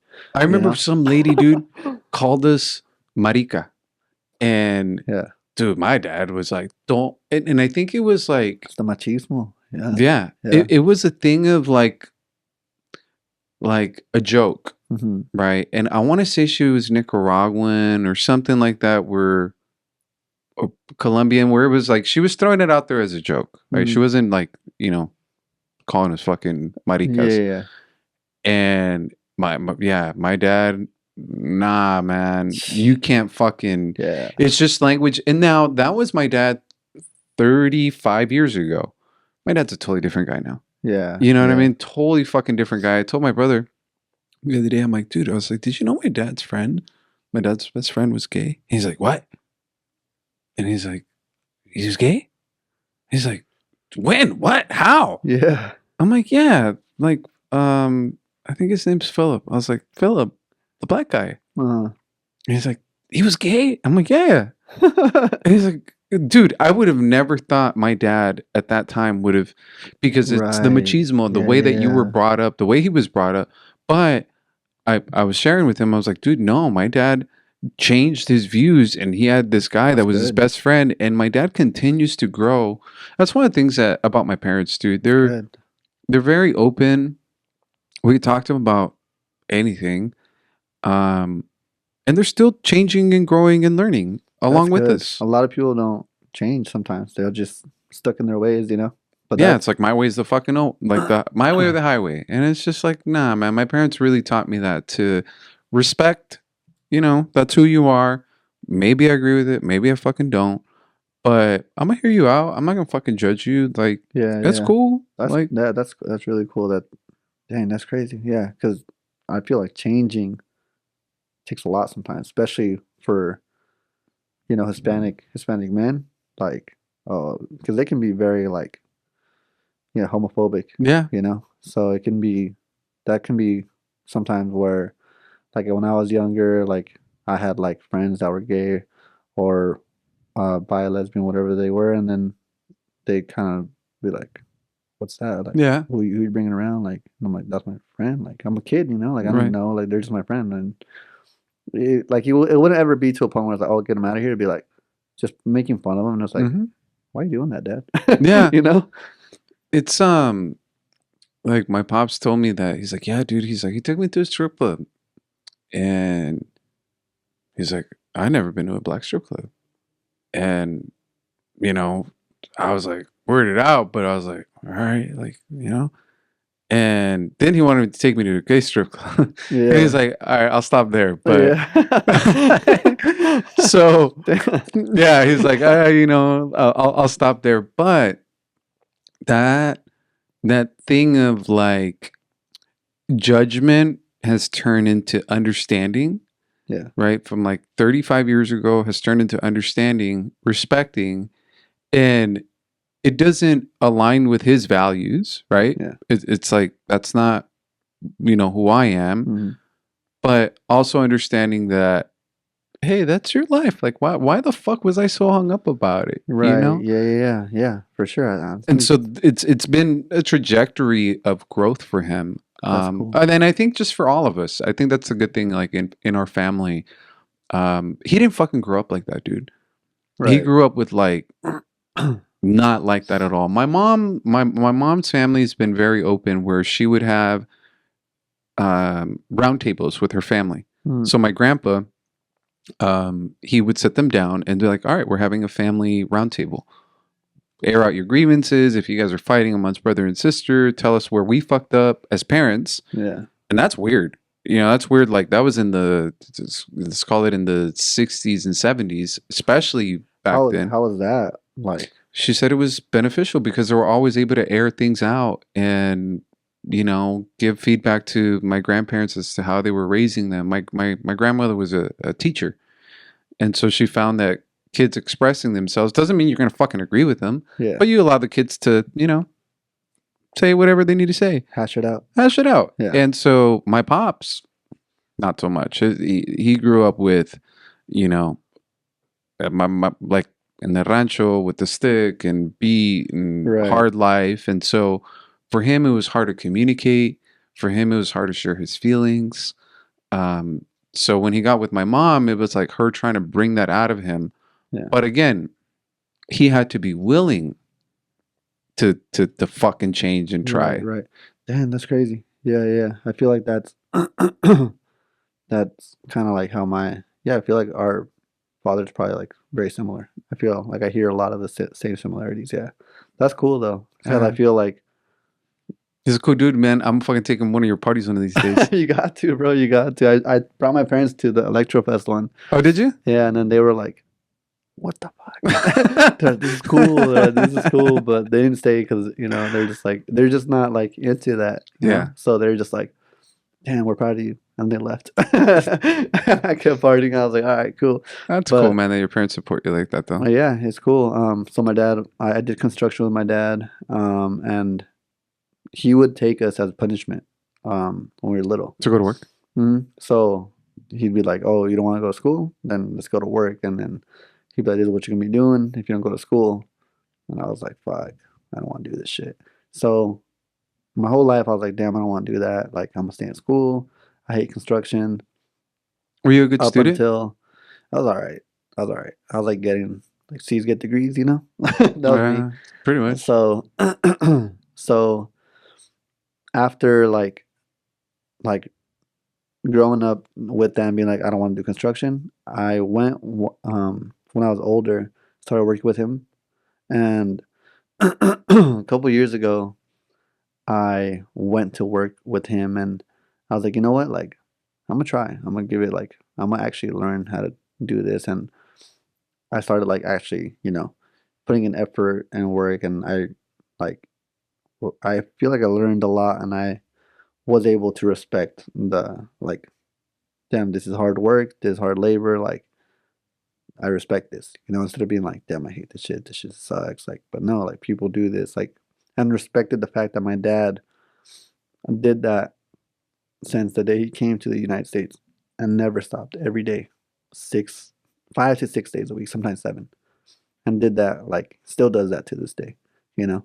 So just gave me a whole newfound respect for my dad and everything that he does. And yeah, it's crazy. Like being like doing that for sure, I feel made me a stronger person.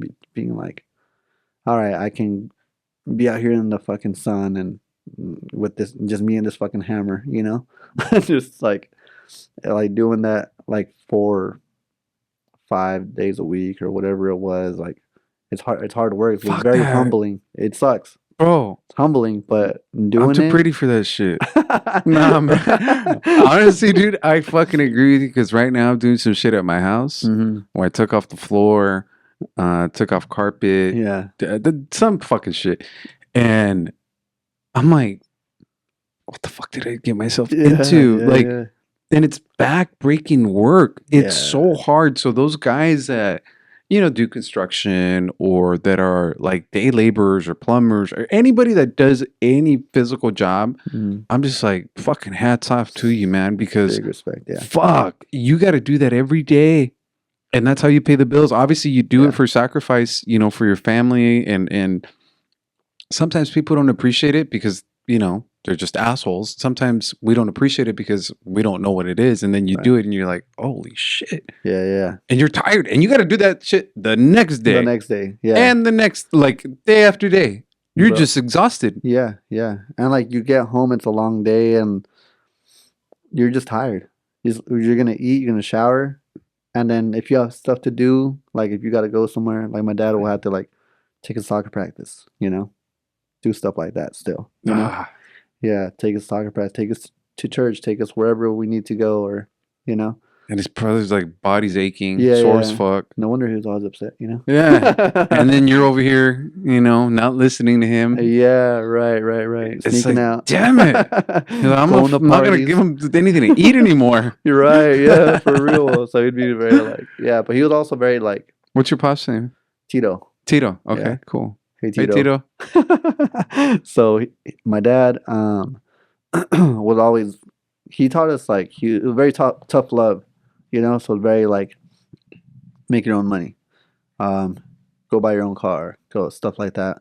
I learned I taught myself how to drive stick, Okay. so that was pretty cool. I get to say that, and it's crazy because you Just never. stall out, I'm sure. I did a bunch of times, fucked up that car too. I still stall out. I don't give a fuck. I hate driving stick. Yeah, but I learned how to do that, and he would always like go and work hard, go make your money, like, and he'd always be. I hated the speeches of like, I came out here and did it by myself. You could do it, and I'd be like, oh my god, bro, like, why I gotta do it by myself? You're here, like, But it made me like who I am today, and he's right. Like if he would have held my hand, I would have found the easy route to like a lot of things, and like he didn't raise a quitter. He didn't raise anyone that was like, oh, it's getting hard, I'm gonna just quit. I never quit. Like there's no way. Like if I'm doing something, I'm like seeing it through 100%.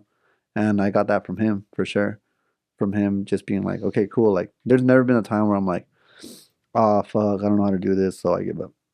Or I don't know how to do this, so it's impossible. Like there has to be a way to figure out whatever it is you're doing, even if you don't know what it is. I feel like I'm always like, I don't know what I'm doing right now, but I'm gonna figure it out, no matter what it is, because that's the way I was raised. You know, like I have to figure it out. Someone You else know, did it, so can I. right, right, right. Or even if I'm like don't know what I'm doing, like there's never been. I saw this like quote somewhere, I think like online or something, but it had said like, there's never been any obstacle that you haven't gone over. You know, to this day, like you're here today, and everything that has passed in the past, you already surpassed it. You know, and if you're going through something right now, you're gonna surpass it too. You know. So I always like think about that because like it's true. There's times where I'm like, damn, there's no way. I don't know what to do with my life, and I don't know how I'm gonna get over this problem. And I always did, you know. So I always like think about that, and I think that I've been able to go over some pretty big hurdles in my life because of just keeping that in mind and thinking about my dad and like how those speeches of I came out here by myself and had no one. I'm always like, all right, if you did that, then I can't let him. I can't let him down. You know? Nah, dude, I think I mean, tough love. That's how I get motivated. Yeah. You know, I get motivated by fuck it, that type of attitude. Like I'm gonna figure it out. And it's what they say, kind of like along with your quote: if you're going through hell, keep going. Yeah. Don't stop. Yeah. Like you're gonna get through it, man. Yeah. You're gonna get through it. You're gonna figure it out. In the moment, it doesn't feel like it. Right. It Right. fucking like when you're writing a song or Oh when you're yeah. it's like you just you feel like why can't I express myself? Why isn't it coming out? Like you just you know. But then when you're done with it, you're done with it, and you're like, what the Yeah. fuck? I got Yeah. through that. You know?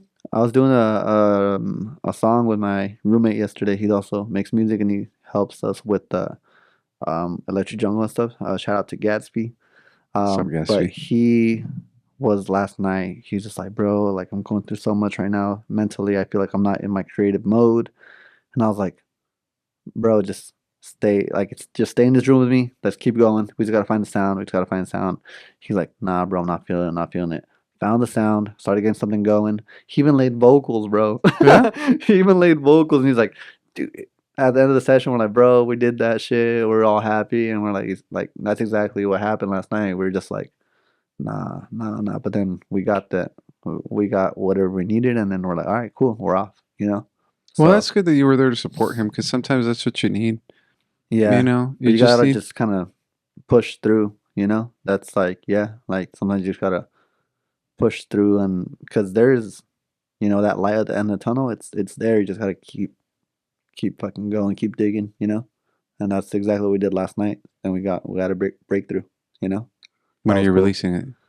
We're not even done with it. No. So that All one's right. just like the beginning's done. Yeah. But that one we just started. So Well, I'm gonna be ready for it when it comes yeah, out. that one's cool. That one's cool. That's called Space Jam.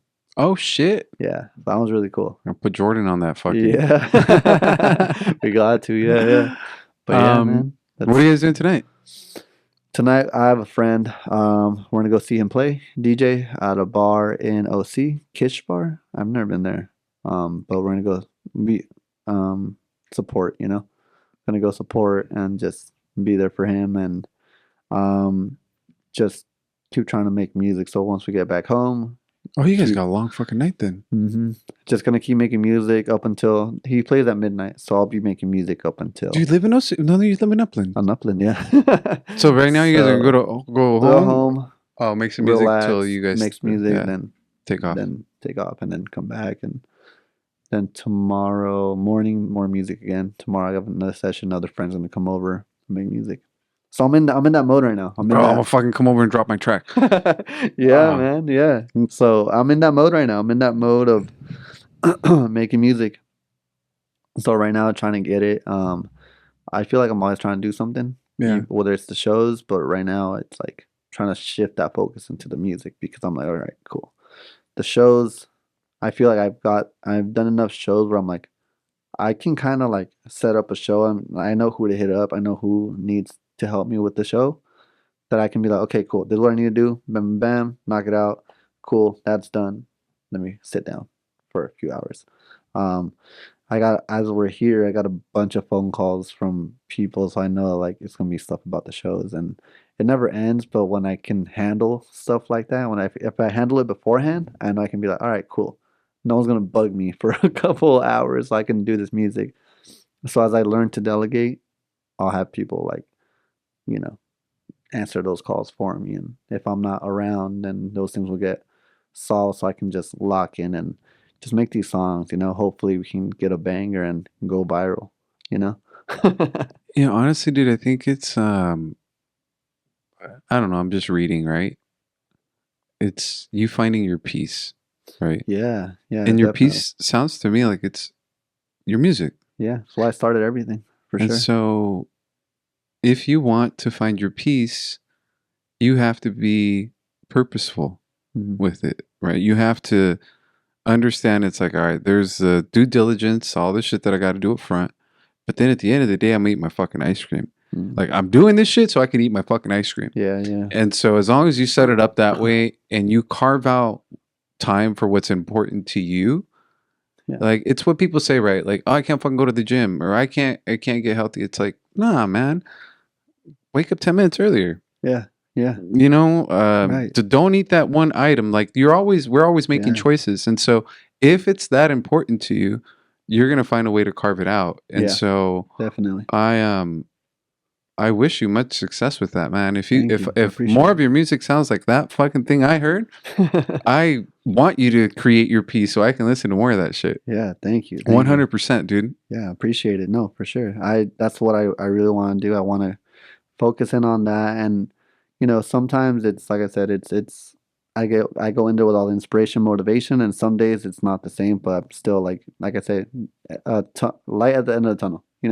So I love making music. What I want to do, that whole idea is, I did the shows because you know I want to do the shows, and from the shows came a community that I didn't even know was gonna occur. So now when we do these shows, like everyone's like, "Hey, what's up? Like, what's up, Nova? How you doing, bro?" And I'm talking to all these people, and it's just like, so now, like doing the shows, it's like very cool because I've built like a community of people like that. They hang out together outside of the shows, or people they text each other outside the shows and stuff like that. So it's really cool. And then when I go, everyone's like, "What's up, man? How you doing?" I'm like, "Oh, hey, what's up? Like, how you been? Whatever." And it's really cool doing the shows. So when I as I take this time away to like do the music, I want to be able to come back. So when I come back to the show, it's like, this is what look what I've been working on. That's kind of the idea right now, is being able to, all right, cool. The shows need to continue because of course I have all these other DJs that I want to put on, and they have their stories to tell. They have their music and their expressions for the community that a lot of people, like I said, they resonate with this other, like Gatsby. There's a bunch of people that they want to see Gatsby DJ, and they want to go see him DJ. Um, so then they'll go see him. So I'm like, okay. Meanwhile, everyone is doing their thing. I'm gonna go ahead and hone in on my craft. So then I come back and do the show. Like, it's like, hey, cool. What's up, guys? Missed you. This is what Yeah, I've been doing. that's what I've So been that's kind doing of the idea. while I was away. Yeah, yeah, yeah. That's kind of the idea. But I'll still be going out. I feel like I'm always like, I'm gonna take a break, and then I'm going out tonight. Yeah, I'm always like, I'm gonna just settle down and make music, and I'm not gonna go out for a little just have while. her tie you to the furnace. Yeah, use Kairomi, that. yeah, for real. Big shout out to Kairomi, my girl. She supports me like all the time, and she's seen this like happen from the ground up. When I was DJing. I had like one of my first shows, and she came through, and I was like, "Oh, do you want to come see me play?" And I had like my name on the TVs at the Hideaway in downtown Riverside. Okay. I thought I was so cool. Like, My take a name, picture with me. Right my name was on little TVs across the whole like Hideaway, and I thought it was so cool. And then it was funny because like back then she was kind of like, she went to the show, and then the show was over, and then she was like, "All right, well, I'm leaving." And I was like, "Where are you going?" She's like, I'm gonna leave." Like, I was like, "Wait, hold up." My name's on the TVs. Yeah. But she was so cool for that, because she was like, "Yeah, that's cool, but I'm leaving." Like, but like for like the beginning of that, it was, she's seen literally everything. She's seen me DJ, and she's seen me like now do what I do and do the shows, do the festival. Like, I played Coachella. That was Oh, pretty did you? cool. Yeah, I played at Coachella, and Like this she weekend? was there. The weekend one. Like, Weekend one. I played. They hit me up and they're like, "Hey, do you want to come and play one of the stages?" And they had me play 2 nights on one of the stages, and like, was it 2 weeks it ago was pretty sick. or Yeah, 3 weeks it was ago? like 3 weeks ago now. Yeah. Yeah. So weekend one, and yeah, she was there for that, and it was pretty That's fucking epic. dope. My brother was Yeah. at Coachella. Yeah, nice. Yeah, Yeah, my I brother played went to at Coachella. it's called the Trillium stage. Okay. So I played, which is like at the campgrounds. So we did. That was really cool. We had a big crowd and everything. It was sick. That's cool, So, man.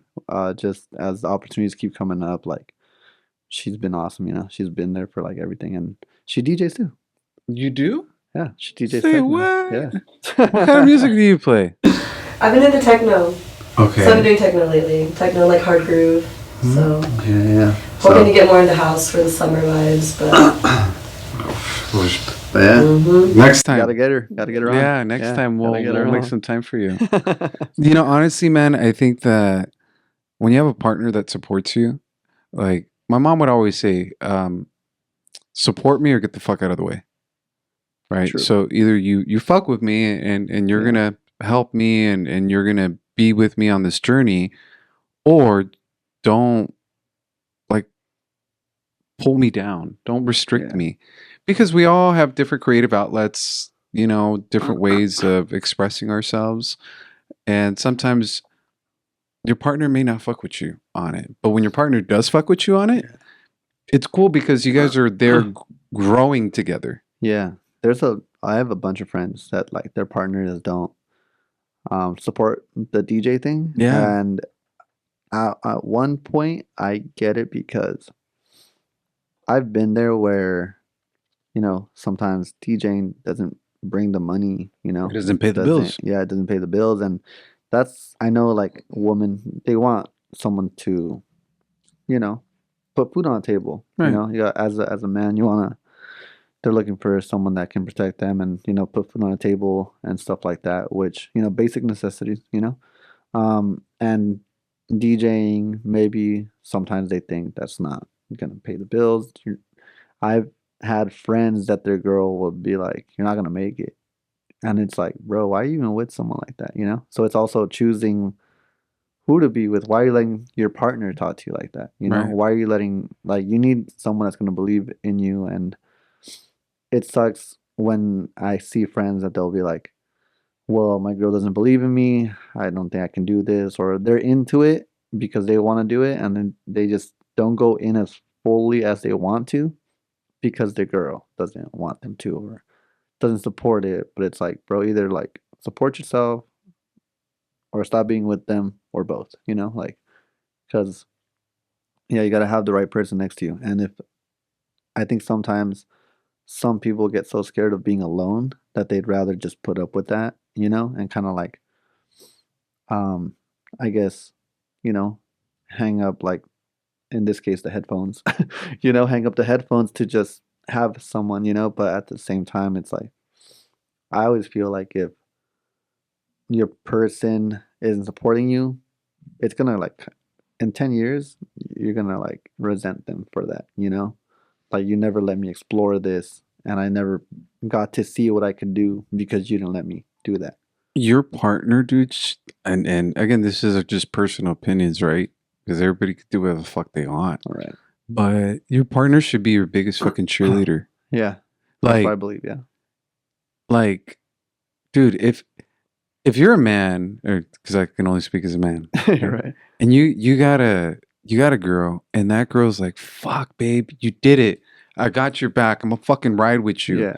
And then she sees your name up, in lights, and then, she's there, whether she's supporting you physically, meaning like at the fucking venue, or just positive words of encouragement. You can do it. It's hard, man. It's hard to, especially as an artist, because most artists do it for the love of the craft. Right? You love Right. the art, you love the music, you love the lyrics. You're not doing it for the fucking money. Right. But it would be nice to get paid for your fucking art. Yeah. But then you have your partner telling you can't fucking do it. It's Tough. like, tough. Yeah. That sucks, bro. Yeah. That sucks because that's like supposedly you're ride or die, and you're telling me you don't believe in me. Yeah. Yeah. You don't believe in my dreams, right? My passion. My passion. Yeah. And the fact that, you know, she rocks with you like that, that's fucking awesome, man. Appreciate you, Kai. Yeah. Appreciate you, Kai. Yeah. Thank But- you, Kai. Thank you for supporting him so he can make that dope music that I'm going to listen to. But yeah, it's having and you know, I think it's also surrounding yourself with, you know, as important as it is having that partner, also like your friend group and just being with people that just believe in it, because she also believes in herself, you know. So, you know, I feel like everyone that is around me believes in me, but they also believe in themselves, you know. And I think if if everyone's just in the circle of like, yeah, we can do this, you're gonna do it. You're gonna make it happen. Like, we think back about like some of the shows that we've done, and we're like, remember we had 1,000 people in front of us? Like, we have those kind of conversations, and we're like, bro, like we're doing this shit, you know? Yeah. So it's cool, like being able to, because we're in that group of just people. Yeah, let's do it again. Let's do it again. Hey, how can we do better? Like, how can we, you know? So now Those are good people to surround yourself dude, with, the man. team is fucking sick, man. They're dope. And I have like, so I've been doing the producing more and more, and everyone just has been, hey, uh, hitting me up more about producing. So now the team's producing too. So I'm not even alone on the producing thing. So the more I produce, the more the team's like, hey, I see you're producing. I have a question here. Can you help me out with this? Can we do something? Or can I come over and just work with you? And it's cool, man. Like it's the more that we give the energy to is what it manifests itself, you know? So it's been really cool. Like right now, we're doing cool shit, man. That's cool, Just creative man. shit, yeah. It's cool to recognize that. It's cool to recognize it. I always want more, but I think it's cool to give yourself a pat on the back for things accomplished because, Definitely. you know, that's what I mean, you don't do it for the accomplishment. It's like you sit there and you're like, damn, I fucking did that. Yeah. Like, yeah. that's crazy. I think for me, I can forget like easily what accomplishments I have. So I'll be like the Coachella thing happened, and I'm like, I know, what's dude. next? Like we've been What's talking next? for 2 hours, and you barely just said how was that Coachella? Yeah, because I'm just like, okay, what's next? What's next? What's next? You know, Yeah. and it's like, because we're constantly like, okay, what's next? We forget to, especially me. I feel like Celebrate your wins. or live in the moment sometimes, and you know, be like, damn, this is cool. Or like sometimes it's cool. Like things that, like for me personally, things don't like really hit me until I'm there in the moment. So like people were asking me like, oh, how do you feel? Are you excited for Coachella? Are you nervous? I was kind of like, yeah, I'm ready. Like I'm ready. You know, I'm not nervous, but like I'm ready and I'm there and I'm like, whoa, this is happening. You know? Yeah. So and then I think about it after and I'm like, damn, like that just came and went so fast, and now what? You know? You know, you ever see like Finding Nemo when they're in the water in the bags and they're like, now what? I'm more like fucking Dory. Like I fucking forget everything, bro. Yeah, I feel You know, that because too, I'm in the man. moment too. Yeah, I'm in the moment yeah. too, and it's like, you know, But then are you like in the moment too much where the moment passes and you're still in the moment and you're like I'm zoned in, I'm zoned in, I'm zoned in, and you're like, wait, I was in that moment and I just let it pass. Like, does that happen? nah. For me, it's more like I learned to, like when we were little kids. One of the things that my parents taught us is, where am I at? Who am I with? What am I doing? Hmm. Where am I at? Who am I with? What am I doing? To be present. Stop fucking like daydreaming so much. You know, because I fucking daydream a lot. Fucking squirrel. Me too. But it's like, you know, where am I at? Who am I with? What am I doing? To understand, I'm here with you. We're shooting a podcast. We're talking. I'm present. Right. But once the moment's over, like I move on like to the next thing, just like you, right? You're gonna go do some music, relax, and then you're gonna do tonight. Yeah. And I bet you, well, I would imagine for you yesterday feels like forever ago. Because Yeah, it was a long you've day. done so much since yesterday, Mm-hmm. right? You filmed earlier today, right? Yeah. You filmed earlier today. I don't know what else you did today, but I'm sure you had a busy Yeah. day tonight, Making tomorrow. music. Yeah. By Monday, you're like, dude, what the fuck? Wait, like, what did I do? Days blend Yep. into one. Yeah. So I find that a lot of people are stuck. There's two things. You get stuck in the past and you get depressed, and then you get stuck in the future and you get anxious. Makes sense. Yeah. You know, you're anxious about what's going to happen. It's like, nah, dick, stay here. Now, it's easier said than done. Definitely. Yeah. Easier said than done. But I do have a hard time remembering because once the moment's over, dude, I forget movies. I watch movies and I'm like, gosh, this movie like 10 times. I don't know what the fuck happens. Yeah. Because when I watch it, but then the next, like, I'm over it. Yeah, It's right, like I don't need that stuck in my mind. Yeah. But we were taught that as kids. Like as kids, my parents would tell us that. So it sounds like you guys are on a good journey. Trying. And I just, want you guys fun. to succeed. I obviously I don't know you guys like from 10 years ago, 15 years ago. Same thing I told with Brack. I'm actually go get some tacos tonight at his mom's house. Oh, nice. Because Rack is cool. Tell him I say hi. Yeah, because I posted something on Facebook and his girl was like, yo, dude, his mom does tacos. And then he's like, yeah, from 7 to 10 in San Bernardino, pull up. So yeah, they're so cool. They're always like that. Yeah, they're always like, they're super inviting, Rack and Tina. Big shout out to them. Big shout out to them, especially Rack for, introducing me to you and telling me about this podcast because I was like, I had no idea. And then he told me that, bro, this guy's dope. Like, go talk to him. Super chill, super easy to talk to. And it's cool, right. man. It's a cool guy. I was like, fuck, dude, cool. like that's the guy that G, bro. Yeah, we grew up around it's like the same thing, right? Like, and this is the thing you said earlier, because with all your friends and everything that you guys are doing, it's about, well, I don't want to sound corny as shit, but it's like about energy, right? Like your guys are all vibing at the same energy. Like we all want to succeed. We all want to try. Because if there's some fool in the group that's just like talking shit, not pop, it's like, get the fuck out of here. I mean, you might not tell him that way, but you're not going to call him, pick up his phone, or they they see themselves out them because they don't fit. Like they don't fit. Yeah, I wish there was a better word, but the vibe, the vibe, the energy, whatever it is you want to call it. So. Right. They don't fit because, imagine everyone's like around and everyone's working on stuff and like, you're just being negative. Like, oh, bro, like. My car broke down. I'm fighting with my girl, fighting with my mom, and everyone's like, "How's the 808 sound?" Yeah, like how's the snare sound? Like, all right, bro, like we don't got time for this. Like, because everyone has problems, everyone has problems. But gotta handle them, You gotta channel it. Yeah, or there's a time and place for it, Like, hey, let's sit down and I don't know, let's go and to the backyard and let's sit down. What's going on, Yeah. But if we're like it can't constantly be like that if we're trying to do something else because there's people that constantly complain, Excuse me. There's people that constantly complain, people that constantly just say like, I don't know, just want to hate or something or just being negative and stuff like that. And you can't be around people like that. Like, I don't like being around people like that because that they're not serving me anything. They're criticizing other people.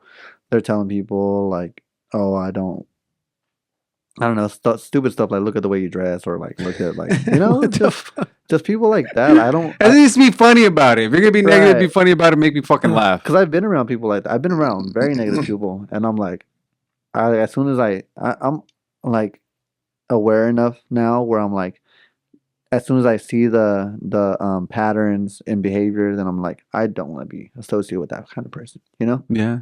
When it's like people that are like, okay, cool, like they're chill, they're cool. I feel like I'm pretty chill. Like I like to relax. I like to turn up, but I like to relax.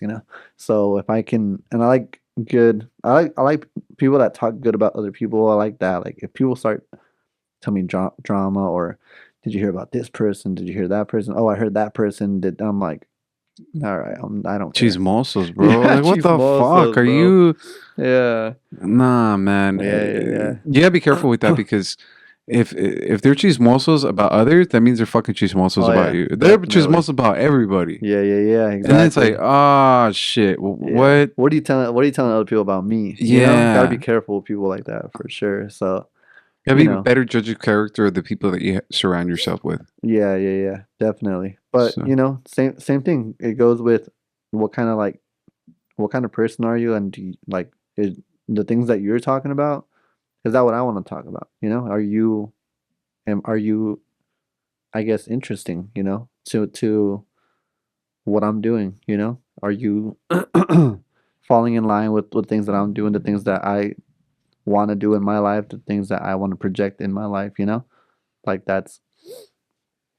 I feel like I talk to a lot of people. I'm always constantly talking, hanging out with different people. But I mean, if it's someone that's just kind of, damn, this guy's a douchebag, I don't want to hang out with them. It's Yeah. just, and it's, you know, I think it's important to do that kind of stuff because sometimes you associate yourself with people because you want to be nice, but then it bites you in the ass. I think you get to an age where, and I posted about it today, something about the freedom you find about being yourself. It's like the one thing that really helped me understand and to be a little bit more of myself, dude, was when my pops almost died from COVID. Um, he was in the hospital for a month, and our family kind of went through a lot of shit at the time. Yeah. And so I'm like, man, like I don't kiss ass. Like I'm not a fucking kiss ass. Yeah. But I wasn't my true self, let's say, on social media because I was afraid of what others might say about who I am, how I express myself, right? Like I'm fucking blasted. Now, that piece doesn't matter if I was a DJ, right? Right. But that piece matters when what I do for a living is finances because there's that judgment, that stigma behind the industry that I'm in. Right. And so it got to a point where it's like, dude, nah, man, I'm gonna be myself. Like I'm gonna be myself, and then the judgment of others was like irrelevant to me. And being more of yourself, being more self-aware, choosing your friends, recognizing when people are shit talkers, gossipers, like I don't give a fuck anymore. Like I don't gotta kiss your ass. Like I don't want you in my group. I don't want because you don't add value to me. Yeah, exactly. And I don't care how it looks anymore. Yeah, I think that's very I think like in high school, like we cared about stuff like that, but like in the real world, like that shit does not matter, bro. Like, so if anyone in high school watching this, be yourself. That high school shit, let it go. Like that does not matter. Like there you go. You got to be who you want to be, and I feel like that's what I'm trying to do. I feel like I live my life by the way I want to. Like I do the things that I want to, like all the time. Like I wake up when I want, go to sleep when I want, but that doesn't mean that I don't need discipline, because when you can do what you want, you still gotta you have responsibilities every day no matter what, and you still gotta go get gas, pay the bills, pay your utilities, whatever it is. You still gotta do what you gotta do. But if you don't have discipline, then you have freedom and you're just gonna waste it. So it's the discipline with the freedom, balancing that. My production partner said that. He goes, "What our industry gives you so much freedom, but with that freedom, it's like it's hard for people to manage because no one's fucking telling you when to wake up, when to go pay this, when to do that. So it's up to you now. Yeah. And if you're not a disciplined person, then you dig yourself into a hole. Yeah. Right. Yeah. Definitely can. And so easily too. Like, I don't know, you have something lined up, you don't go.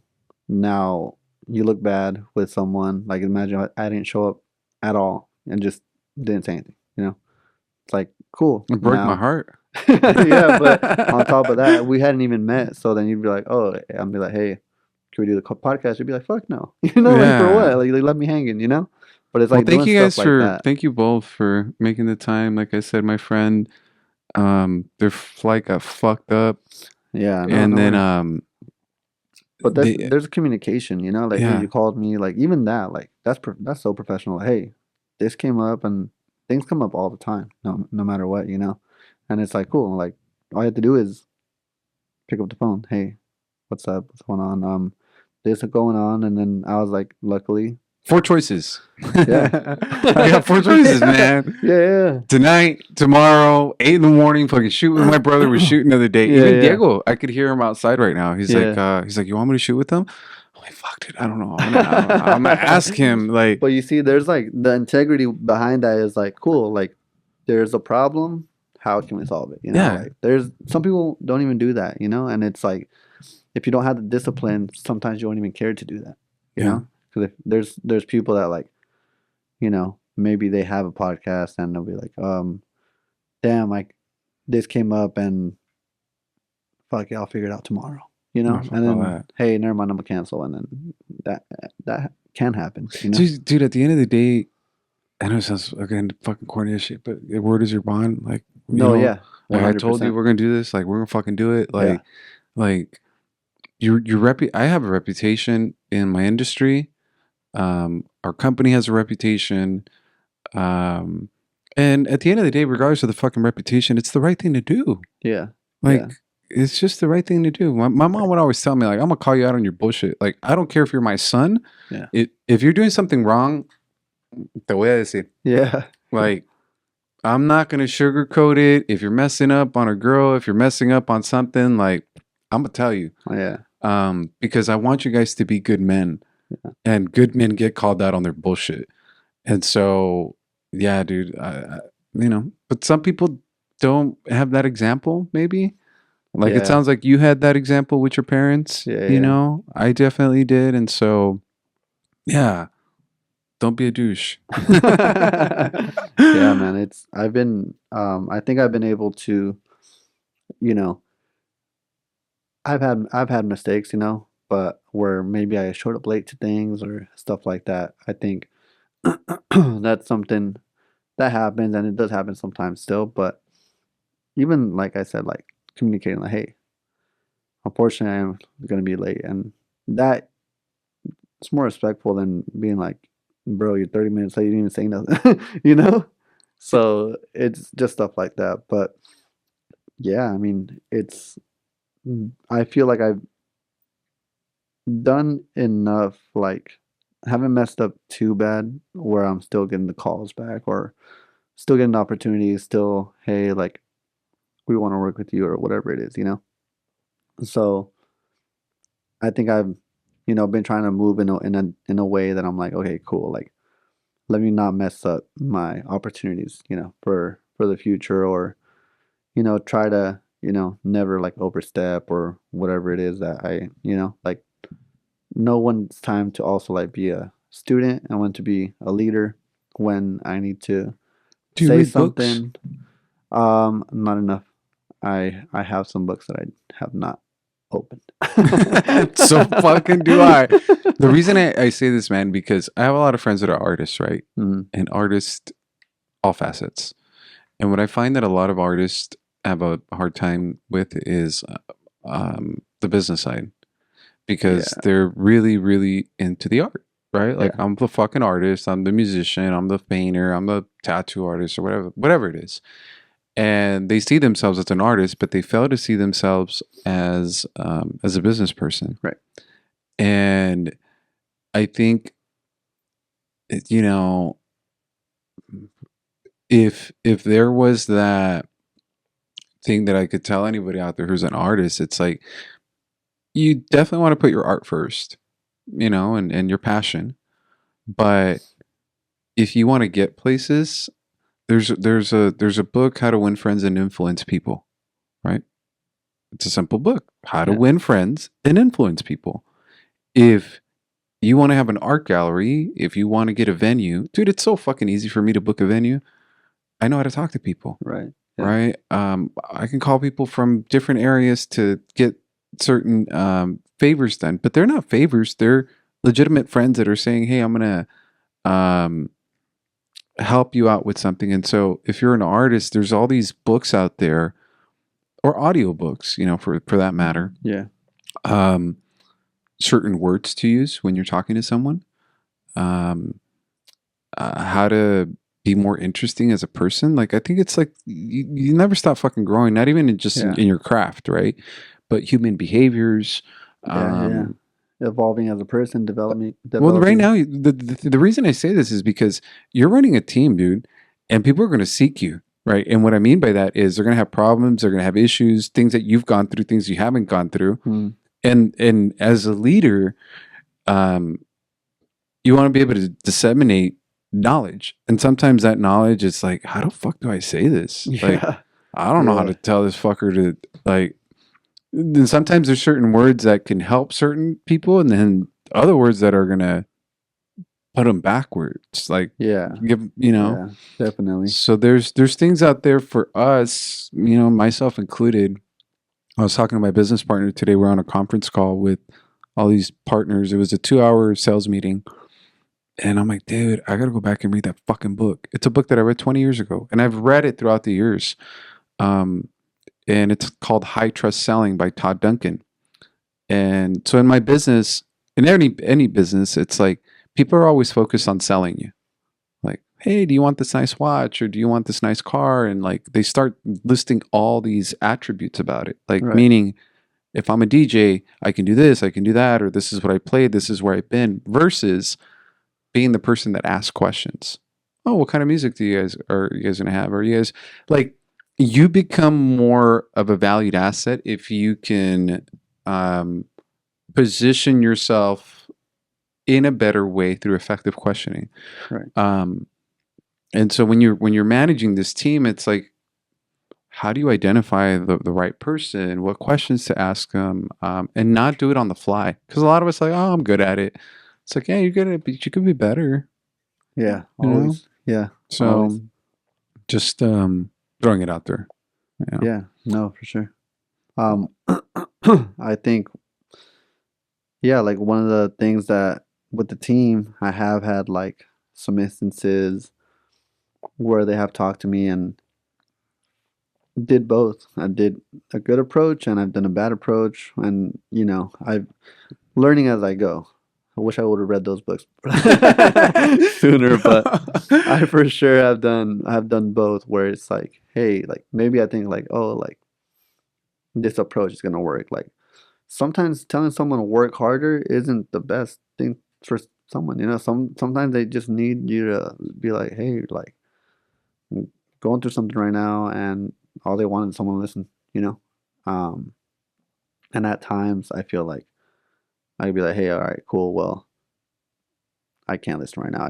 We got a show tomorrow, whatever, like I just need you to, and they're like, damn, you're not listening. I'm sure I've had those times, but I know I've had also times where it's like those heart to hearts were like, hey, like you're doing good. What's going on? Like what's on your mind, what's going on around you, what's going on at home, whatever it is.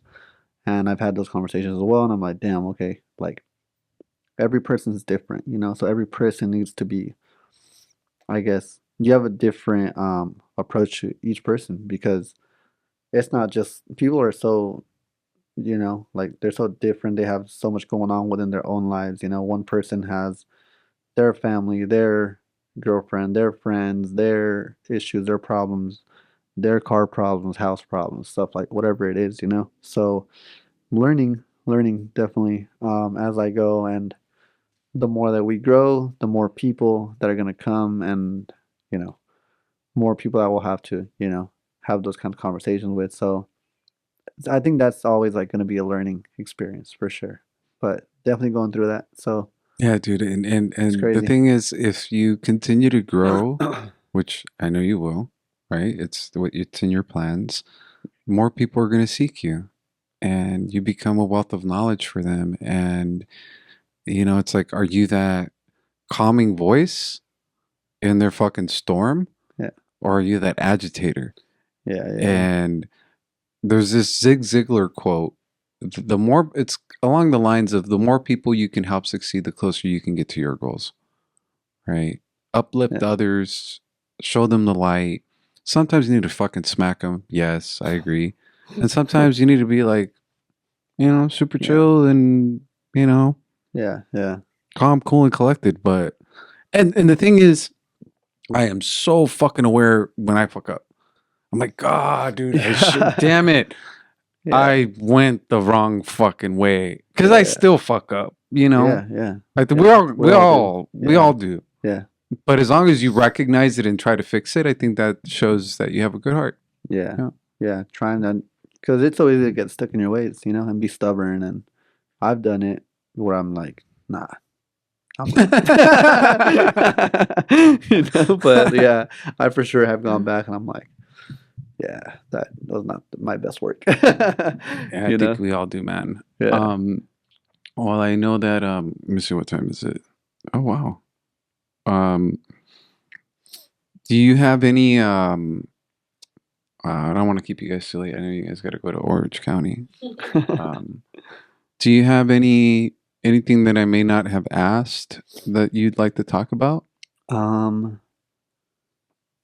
Do you, I mean, I know Rack had talked to you a little bit of what we do, maybe anything that he had mentioned, because I know sometimes I can talk about so many like tangents and stuff like that, and then Rack will always be like, "You should talk about this," you know, or like people will be like, "Why don't you mention this?" You know, I don't know, like me, I've done.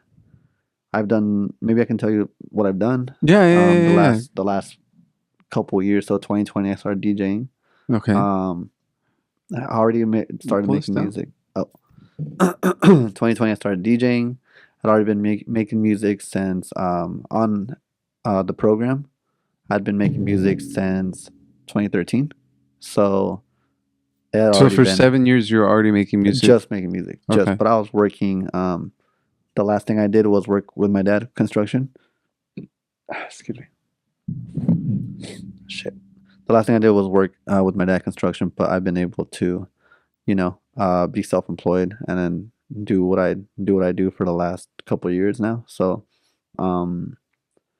I started DJing, started Electric Jungle, and it's like a legit business, everything. So, got a team, made a team of uh, other dope DJs, and we just started making events, started doing a lot of events with local talent. So it's been really cool. We never had to like hire like a celebrity DJ. We were able to just do the shows with like we've done like 1,000. It's just us ourselves, like a thousand people, like at a fucking house party and shit, you know. So we did that. That's a lot of people, dude. A lot. You know what's Yeah. funny, dude, is that sometimes I went to a venue maybe like a month ago. Mhm. And I asked the guy, I was like, dude, how many people does this fit? He's like, oh, about 1,200. And I'm like, that's a lot. And the person I was with, they're like, 1,200 people's a lot? I'm like, if you know a nightclub and you know what 1,200 people looks like, 1,200 people's a lot. Yeah. Like 25,000 and you do arenas and you're doing all that shit. Like, dude, that's fucking Massive. crazy. Yeah. But 300 people, like if you ask a restaurant will ask you, or a certain venue, like, well, how many people are you having? Mhm. Like, is it 150 to 300? Because that's a lot to them. Yeah. And then yeah, 1,200 Yeah. is actually a lot of people. Yeah. No, it's a lot of people when you look at when you scale it compared to like a festival and you see how many people go to those. Or that's what we're trying to get to with Electro Fest. That's the goal. Time. So yeah, we're trying to see what we're trying to do. So then started doing like those house parties, got to like undergrounds, and during this time I still DJ'd. So I would go DJ for as I'm building my brand, I'm building my DJ identity, which was NovaCain, you know. So as NovaCain, I would go and DJ and just dig in, and I learned how to DJ pretty well. So I can go to these different locations and do a good mix, get hired for an hour, DJ, cool. In the midst of that, I learned that being a promoter as a DJ is also like gave me like a whole other just edge, like being because a lot of DJs they just DJ, they don't really promote. But I took my social media game to be like, all right, cool, like I'm a DJ, I need to tell people about my show, I need to bring more people to my show. So I started using social media, TikTok, Instagram, to just tell people about like what I'm doing, and like more people would come. That's how we got like the shows to get more people. I'd be like, hey, I'm a DJ here, and I would just put it out there, people would show up. I'd be like, damn, you know? So I was like, all right, this is working. Let me continue to do this. I taught my team how to promote, how to, you know, make themselves marketable. And that's pretty much what we do. We go and we do a show and we're like, hey, we're going to be here. Here's this. We get on social media, do whatever we got to do. And then fast forward, got the opportunity to do Electro Fest with my partner, DJ Orly. Shout out to DJ Orly. Right now is like one of my biggest influences, biggest mentors. Orly, he's at in Riverside. Yeah, I know Orly. Orlando Rocha. Yeah. Yeah. I know that fool like years ago, bro. Yeah. And then I went to the Riverside place. Brandon's Diner. Nah, the one that used to be the Mission Tobacco Lounge. Killer Queens. Killer Queens. Yeah. And I see him walking around. I'm like, the fuck? That was recent. Yeah. Nice. Okay. Yeah. So same thing. Same like with Orly's, like, you know. Yeah. So anyway, so Orly, That's shout out crazy. to Orly. Damn, that's crazy. Yeah. Yeah. He's a big influence in my life. That's who I do Electro Fest with. Okay. Yeah, so we sat down. He's like, "Hey, I want to start a festival, and I see you're doing like really big shows." Because I had done a festival on my own right before, and it was called Shock Fest Adelanto. And then he's like, "Let's do a festival here at this other venue," and I was like, "I'm down." So we started Electro Fest, and now it's second year. Still do Electric Jungle stuff, and now getting more. Me personally, I'm getting more aligned with bigger artists that are doing bigger shows. So right now, which is why I'm focusing on the production so much, is because now a lot of the peers, or trying to climb the ladder of a DJ producer, is me. I gotta get the music going now, so I can send it out to these artists that right now I feel like are acquaintances, but I would like them to be my peers, in the future, in the near future. So I just got to keep working harder. So that's where I'm at right now, So I have a plan, That's I have cool, a plan. man. Yeah, I have a plan to try to, catch the ears of, bigger people, the eyes of more people and stuff like that. So that's pretty much how the journey has gone. I had falling outs along the way, They happen. but I've been blessed to, I think right now I'm surrounded by really great people, and really people that are really hungry, and a lot of like-minded people. But it took a lot of, taking a lot of wrong turns along the way to get to this point right now. And just trying to do more festivals really is what I'm trying to do. It's play more festivals, and I'm kind of realizing that this is kind of like at that level, it's kind of more like a sport. Like I feel like all the DJs treat it like a sport. Like when you see like Messi or Ronaldo, they're getting ready for it. Like you will see them walk up. They're That's like back there stretching. for real. But you see them like they're making their music. They're in the lab. Yeah, they're in the lab. They're cooking up new beats all the time. They're tour and they're on tour. Like they're making all this music and they're on tour. So that's like really impressive. Like what these DJs are doing. So I see what they're doing, and the more I'm, I guess, like around them, and the more I'm around and seeing what they're doing, I'm like, oh, these guys don't stop. So like they don't take breaks. They're just smashing like through every day, like cool new song, hey, new remix, all right. Or they're not finishing them, but at least they're doing something to give you something new at least once a month. That's a lot, because even they have a song and then they'll play a different version of that song just at this festival, and then they'll go to fucking another place of the world and play a different version, like a techno version of this song, a house version of this song, and over here like in England, and then they'll be like in Sweden playing the other version of it. Like, and it's just madness, bro, what they're doing. I'm like, that's what right now, like I'm inspired by that. Like that's what I want to be. I'm like, okay, that's what I want to do.